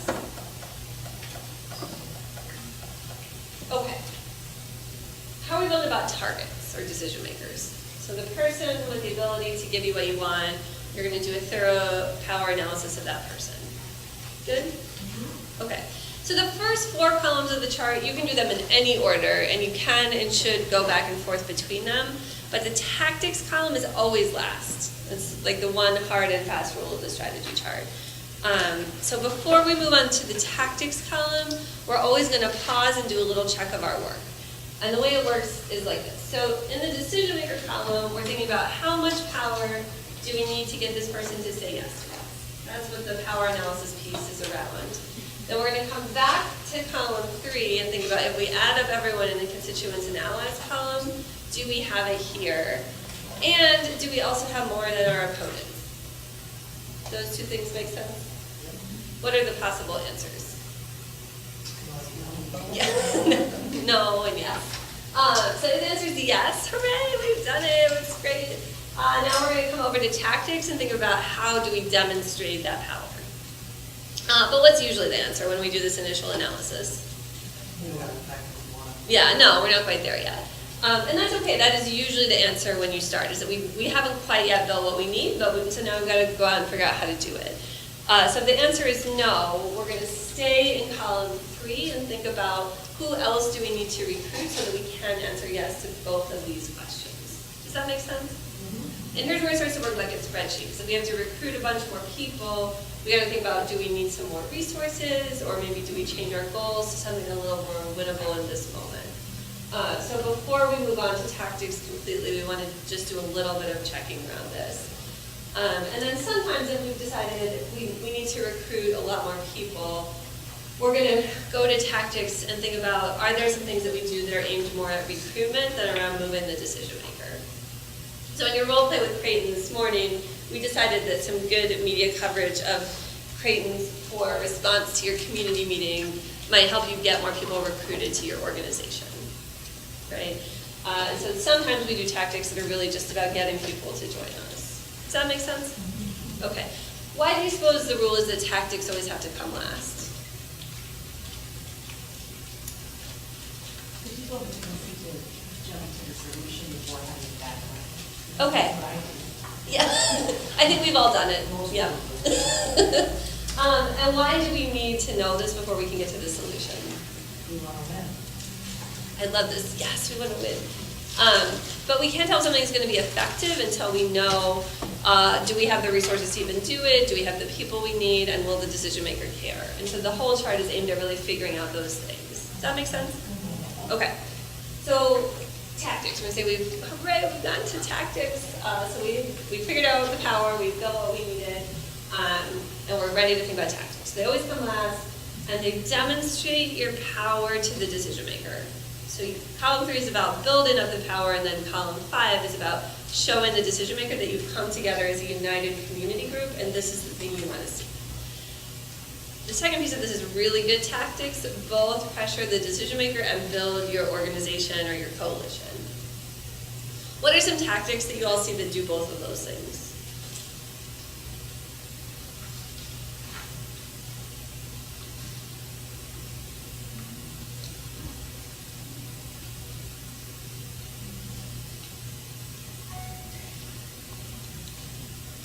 for this morning, we acknowledged the creating team about how appreciative we are that they are in our community, and then we went on to present our case. So we showed appreciation to grow the organization, but also the case that we had at hand, maybe? I don't know. Okay.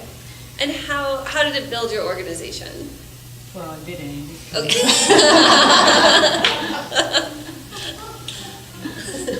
I think we might be onto something, but maybe we'll just refine it a tiny bit. One thing that we sometimes see a lot of are petitions, right? People are always out collecting petitions. Let's think this: how do petitions demonstrate our power to a decision maker? Okay, so it shows lots of constituents want this thing. Yeah. Does it also help build our organization? Yes. Yeah, how does it do that?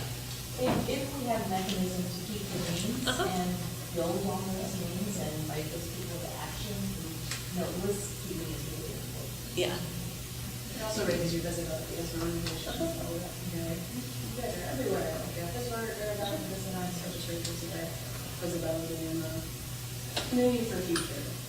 So people see you out there. Every time someone signs a petition, they get on your list. It builds up your list in a bigger way, and it also shows the decision maker that we have this many numbers of people who want something. So that's a good example of a tactic that does both. So when we're building out tactics, we want to think both about how do we pressure decision makers in such a way that it also builds our organization. Does that one make sense? Okay. The next piece is that a single tactic never makes a campaign. We always have to think through a series of tactics that are going to get us to what we want. And so we want to have a mix of different things in the tactics column. So the first one is we want to show lots of people support the issue, broad, wide support, big numbers. So we see things like petitions, postcards, letters, lots of people support this. That is good. It's a great starting place, but it's not enough. Because it just shows the wide support, but not the deep support. So let's come back. Jeanette, I think you brought up the example of gun control and the NRA, right? So when we poll people, what percentage of people wants to see some form of gun control? A lot. It's in the 90s. Now, do we have movement on gun control? No, why not? Okay, the NRA, right? So back to the question around the opposition. So the broad support shows lots of people care, but it doesn't necessarily show that people care enough to back up that consequence. So when decision makers are considering it, they're like, well, when you call people at dinner time in their homes, they're like, yeah, I kind of want that. Meanwhile, the NRA is like, here's a very solid suitcase full of money. So what we have to show is that people, when they're polled, they say they want something, we have to be able to show that this is the thing they're going to remember a year from now and base their vote in the next election on what you do in this particular situation. So we have to show that people care broadly and deeply. Does that make sense? It does, but that's such a condition, I don't know how these words, especially ones that have. Yeah, I think it's a complicated one, right? Because then there's like, what's the right solution and how do you build that coalition? But we can't just rely on polling to say people want this. We have to be able to show that this is the thing people are going to remember and take some action on. So we've got to go from showing broad support to people are really paying close attention. So at some point, it's also good to have as many people in one place as possible. So big, broad, visible demonstration of support. And then it's also good at some point to have a direct face-to-face ask with the decision maker. Why do y'all think this one is important?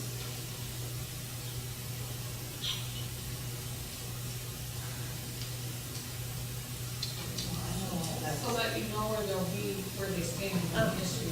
They're face to face, they're more likely to tell you than sometimes during the voting stage you're not surprised. Okay, so it's a little easier to hold them accountable if they've told like a big room full of people versus one or two folks. It's also hard to say no if people are saying we're Okay, yeah.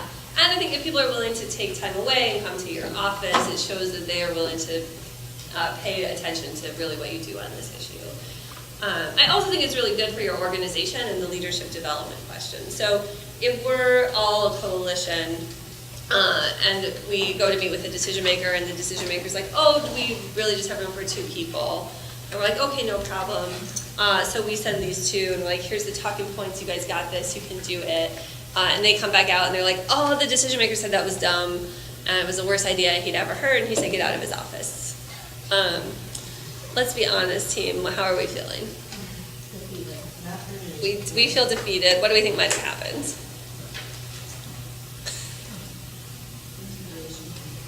What's that? Okay, maybe they got intimidated. What else do we think might have happened? What's that, Jeanette? Our opponents talked to them. Okay, our opponents were strong, yeah. Well, they don't have the drive to keep fighting for it. Yeah, they feel defeated, and like, I also suspect some of them are thinking like, Tara, did you read the right fact sheet? Like, I maybe could have done that better, right? And now as a group, we're feeling a little divided, we're feeling a little defeated. Whereas if we all go and the decision maker's like, oh yeah, I'm just going to throw some dirt on that toxic waste. Now, how are we feeling?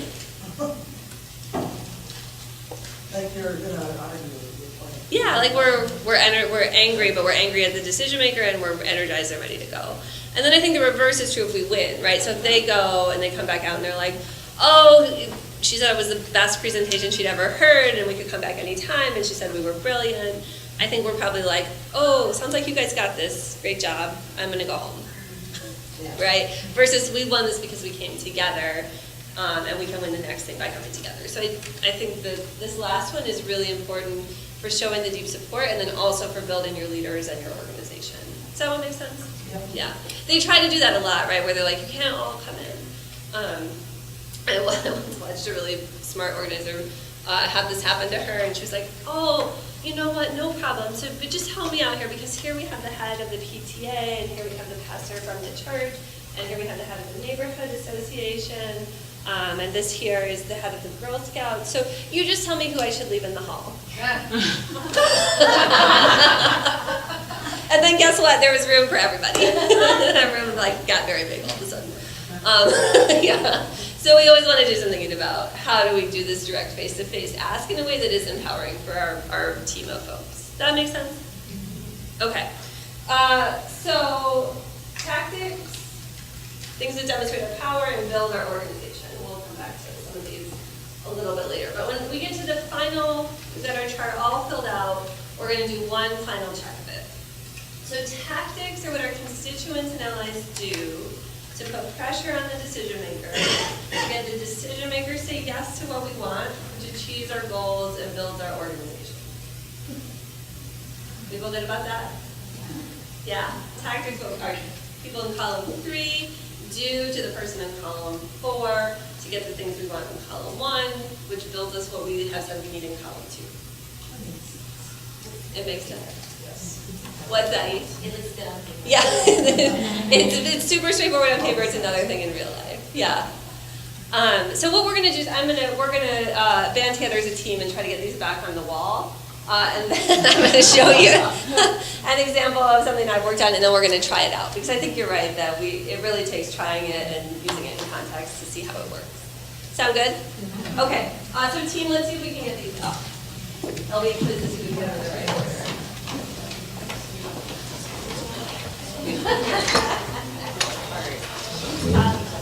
Okay, so this one's going to get your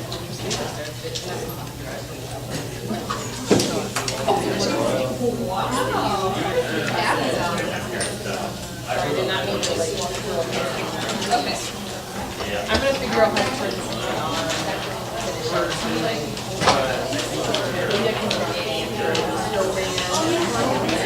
Yeah, he must. Candy cane. It's like Diddy. All of them I'm serious. You never know.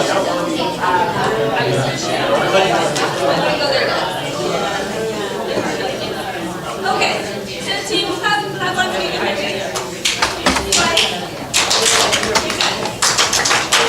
Four times.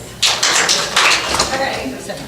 So I'm gonna quickly run through this, and then we are gonna try this out in person. We may be headed back to your favorite city on Earth. Yes. But first, here is an example about Texas earlier. What's their strategy, their big term on the strategy? They're not, they can't win at the statewide level. So what are they trying to do? Yeah. So they're trying to win smaller things, ordinances to help them build to the statewide level. So this is an example from one town in Texas. So the long-term goal was the statewide clean indoor air law. The intermediate goal was the clean indoor air ordinance in Lexington, which is part of their mapping of the state of communities they needed. And the short-term goal of this campaign was to get Councilman Gibson to make a public commitment to vote yes on the clean indoor air ordinance. And the reason that is a short-term goal is that the ordinance was up for a vote the previous year, and our friend Councilman Gibson flip-flopped his vote at the last minute, and they lost. Yeah. So they were going to try it again, but this time the short-term goal was to get him to publicly commit to do this before the vote, so that that wouldn't happen again. Do the goals make sense? Okay. Organizational considerations. So resources they had to put in. They had one staff person and a half of her time. They had a list of 300 people in the councilman's ward or district. They had a $650 budget, and they had a poll showing 84% of people in Lexington supported the clean indoor air ordinance. For games, they wanted to get 3 new coalition partners and 25 volunteers that were going to be a part of the statewide effort a year or two from now. So volunteers that they were going to have to engage for the long haul. And then they wanted to rebuild the morale of this coalition that after the flip-flop vote had felt a little defeated and needed to be built back up. One internal consideration that they had was this is a group that mostly did statewide work, and because they had made this analysis around can't do statewide work, got to do local work for right now, they didn't have necessarily all the structures in place for that, and so their database couldn't tell you what city council district people lived in. So if you wanted to pull like a list of people who live in this district, you had to do that by hand. I've never had to do that. Yeah, it is low, right?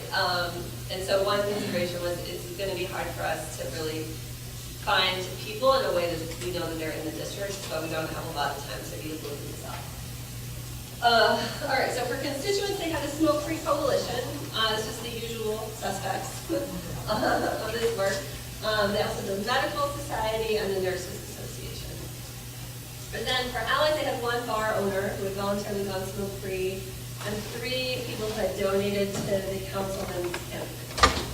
For opponents, they had 6 vape shops, the bingo parlor, the country club, the VFW, the Young Republicans, the amusement music operators, and the tobacco police. And our decision maker, Councilman Gibson from Ward 4, we know he flipped last time. So that's what we started with. How do we feel about the initial power assessment of this campaign? Well, typical. It's very, yeah, it's typical. But they definitely need to broaden who their allies are. Okay. Yeah, and so do we think, to the first question, that we have more power than the opponents? No. Well, no, but it's good that your allies already are one bar owner. Okay, so this is good. It's a good place to start, for sure. How much power do we think our opponents have? A lot. Who do we think gives money? Okay. Other thoughts? Yep. They didn't donate so much, but they did have a lot of people. This one was the people. And then the amusement and music operators also were donors, and VFW had people. So, to your point earlier, there was a mix of both people and money, and it was fairly significant in this town. So not enough to go up against this. Yeah. So let's come back to sort of the question of like we need more people. How could we broaden this out a little bit? And let's also remember that we're trying to broaden it out in such a way that we are finding people where they live, so we don't have to district them. Because we don't have the resources for that.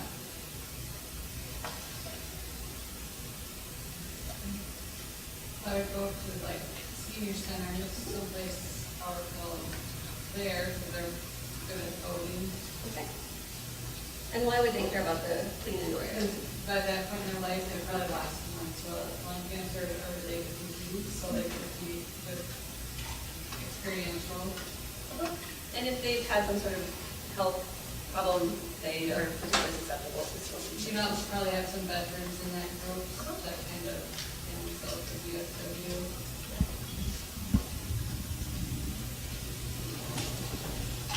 Where else do we find some seniors? It's not the church.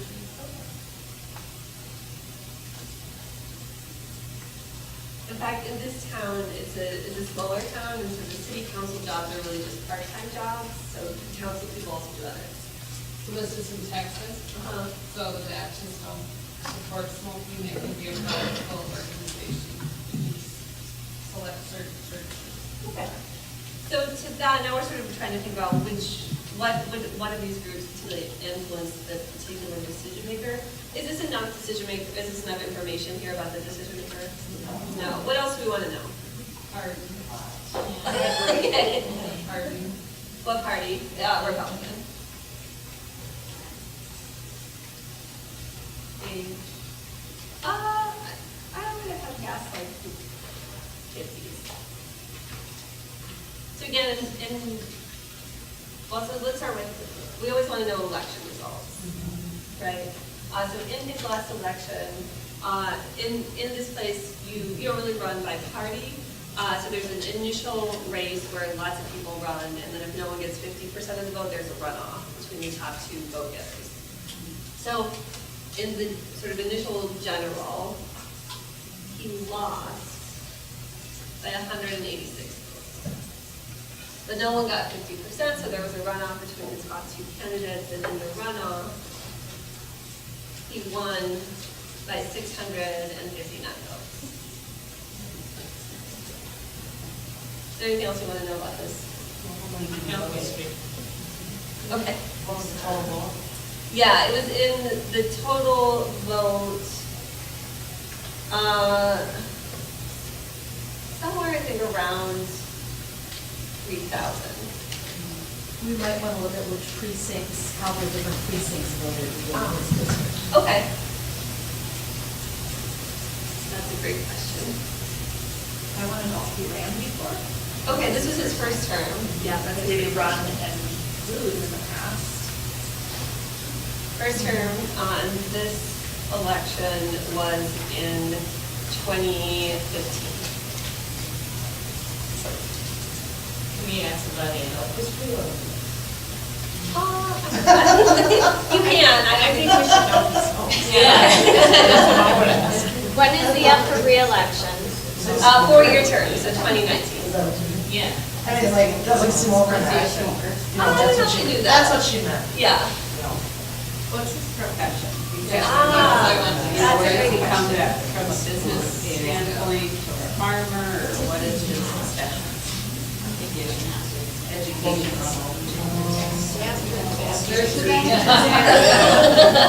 Okay, so given this, how do we want to break down churches over here?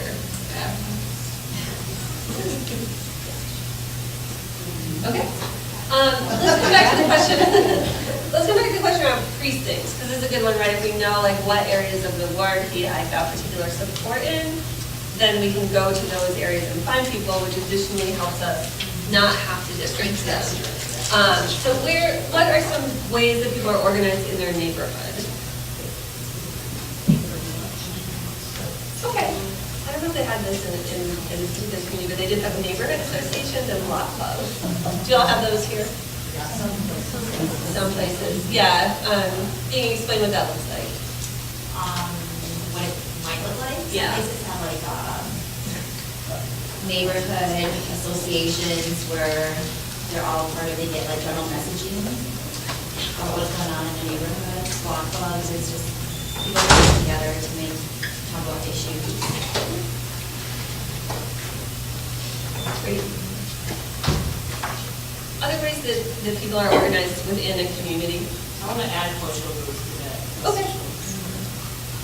Cultural groups. Particular ones or just generally? Generally.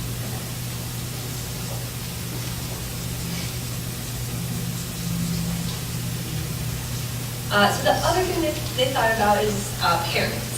School districts, I'm gonna say. Okay, and how would we find people in a school district? What, like going to the schools? Yeah, Oh. so the PTA.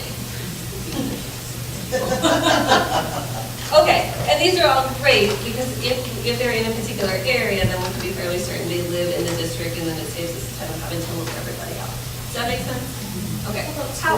Like sports association, youth sports association. Yeah, why would they care? Well, they might not want to go to places with their kids for banquets, and they also tend to be sort of powerful, because they're very well organized. Yeah, so that's a good one. They also, not in the city, but in a different city, they got the local running store to be a part of the campaign, because they organize like running groups during the week, and then after their run, they would go out for a drink together, and they wanted that to be smoke-free. Of course not. Yeah, of course. All right, so how are we starting to feel about this analysis now? Better. How about finding out about the family relationship, like marriage, children? Uh-huh.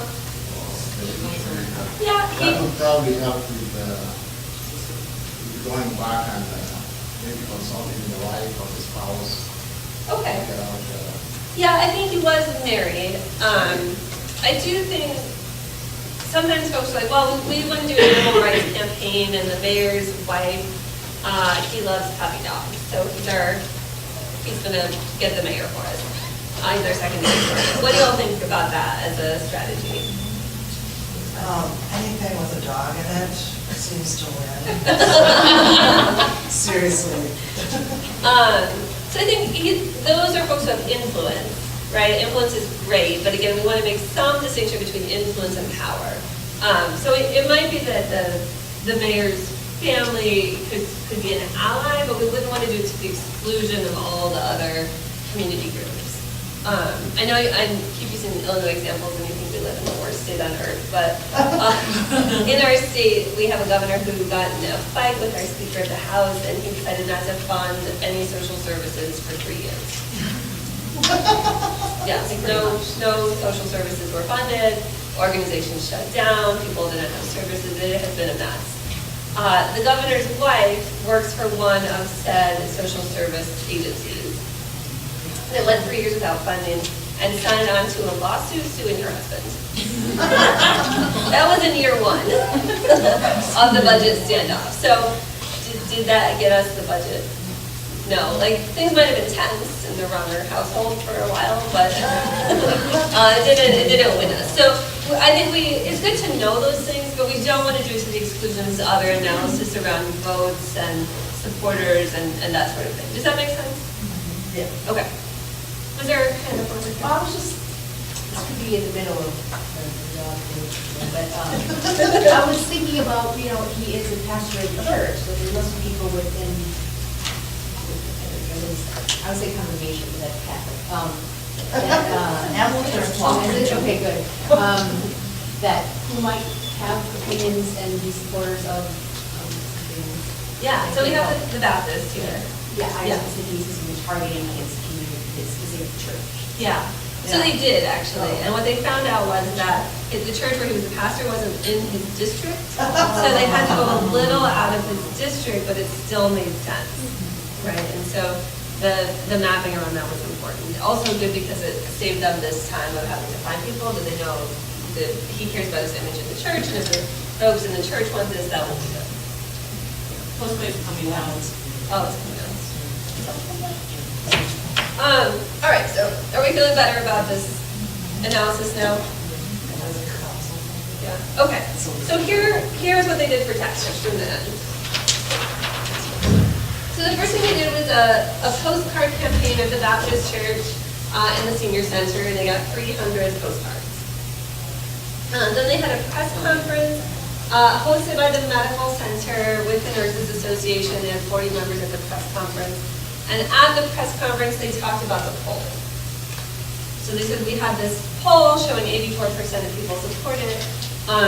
And they did it because in Texas, people feel oftentimes like they're the only ones who feel a particular way if the issue is seen as maybe a little bit more left-leaning. and not as conservative. And so people are sometimes hesitant to speak out on things. And so the poll was less aimed at the councilman and more aimed at recruitment. And so the press conference was, we did a poll, we know everyone in this town really wants this. And that is why we have formed this coalition. If you want to join our coalition, please go to blah, blah, blah, and I got people connected to the coalition. Does that make sense? Okay. And they had an op-ed by the business owner who had the Smoke Free Bar. And they did an in-district meeting. They had also, for seniors, they'd also recruited AARP. AARP had a really great program where they had trained folks who were doing lobbying work.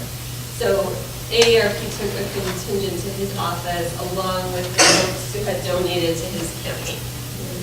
And they had an in-district meeting where they invited him to this town hall situation. They also had a rally at City Hall where they delivered these postcards. They had 60 people at the rally. And then their final thing was a town hall that was organized by the PTA and the neighborhood associations and the block clubs. They hosted it in the district. They invited him to come. And they had 60 people at the meeting, but they represented 700 people total. How do you think they did that? Okay. Say, how did they represent 700 people when they only had 60 people attend? Each have their own membership. Yeah, absolutely right. So groups got up and talked about their membership. So the senior center got up and said, represent the senior center. We have 60 people at our senior center who live in this district and want to see this clean indoor air ordinance passed. And then how did the PTA? Our PTA just took a vote on this last night. We think this is one of our top issues of the year, and so we're asking you to vote for this. We have 100 members in your district. And so everyone went around, and when all totaled, it added up to 700. Why do we think the 700 number is important? Because yeah. So it was enough votes to impact this number here. And so in the end, he at the town hall meeting, he committed to vote for it, and then he did vote for it when it came up again in the city council, and they managed to pass it in this town. I know, but it took a little bit more digging in terms of who is Councilman Gibson, and then who all do we need to recruit so that it can effectively go up against it. That's a weird scenario, that whole thing. It's a weird scenario. Councilman, that's a pastor. I mean, that doesn't believe in clean air. And more weird. This is so It's so weird. I think there's some analysis from this, right? That he got a lot of money from folks who opposed it. Yeah. All right, so how are we feeling about the strategy thing? Is this used by Republican Democrats? I assume so. Well, we couldn't hear back there. I was just wondering if it's used by Democrats and Republicans.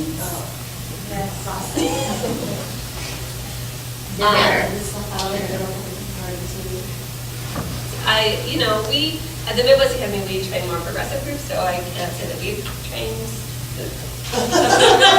They may, maybe they bought club or yeah. I suspect our opposition has a similar analysis to this.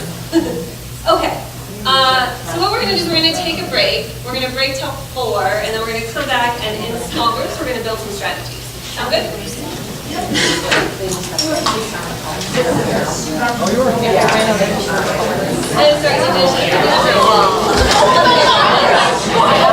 What we're going to do is we're going to divide into 8 groups. And so we'll do that in 1 second. In your groups, once you get into your space, you'll review the document. And again, the document has some information on the beginning, and then it has a breakdown of the city council here, and there's a map on the back. Okay, and remember, this is a lot of information, and I encourage you to look at as much detail as possible. That allows you to do the type of analysis that we would really do in a real strategy session. So what you're going to do in your groups is you'll look at that information about the city council and you'll decide who is your decision maker. Who is it the most strategic to target? Okay? And then in those same groups, you'll develop a strategy chart. And we'll spend the rest of the day doing that. And again, we want to make sure they're in the columns. I suggest you use one of these per column the way that Kate kind of laid it out, because it has a relationship, right? And it moves from one end to the other. So, is there any questions on what we're doing? Okay, I know it's late in the afternoon. I have a hard time listening to directions personally, so I just want to make sure. Okay. So, can the yellow, everybody that's in the yellow group, move to this side of the room, and everybody, you just stand up, and then everyone in the orange just stand over on this side of the room.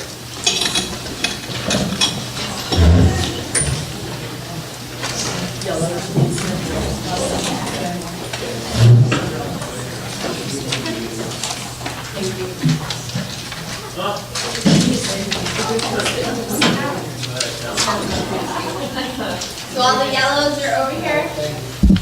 All the oranges, you're over there. Okay. So we're going to do this quickly so we can get moving. We're going to count off by 4. So just remember your number, and you don't have to remember your color because it's on your thing. Okay, so 1, 2, 3, 4. 3, 4. 1, 2.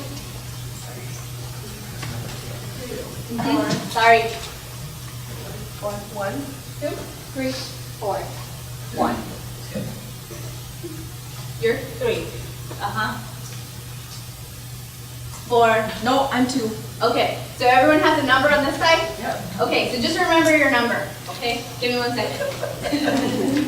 Don't forget your number. All right, let's start over here. 1, 2, 3. You're 4.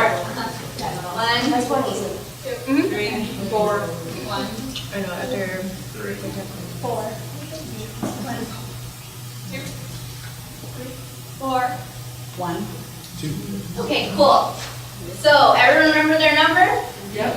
Okay. So, the yellow 1 and 2 group will be in here. Okay? And feel free to, use the space how you want. There's paper, there's markers here. The yellow 3 and 4 group will be in room 129. Okay? Orange 1 and 2 will be in 125. And orange 3 and 4 will be in 133. You're not working together, you're just in the same room. Those groups. Does that make sense? Okay. Good luck.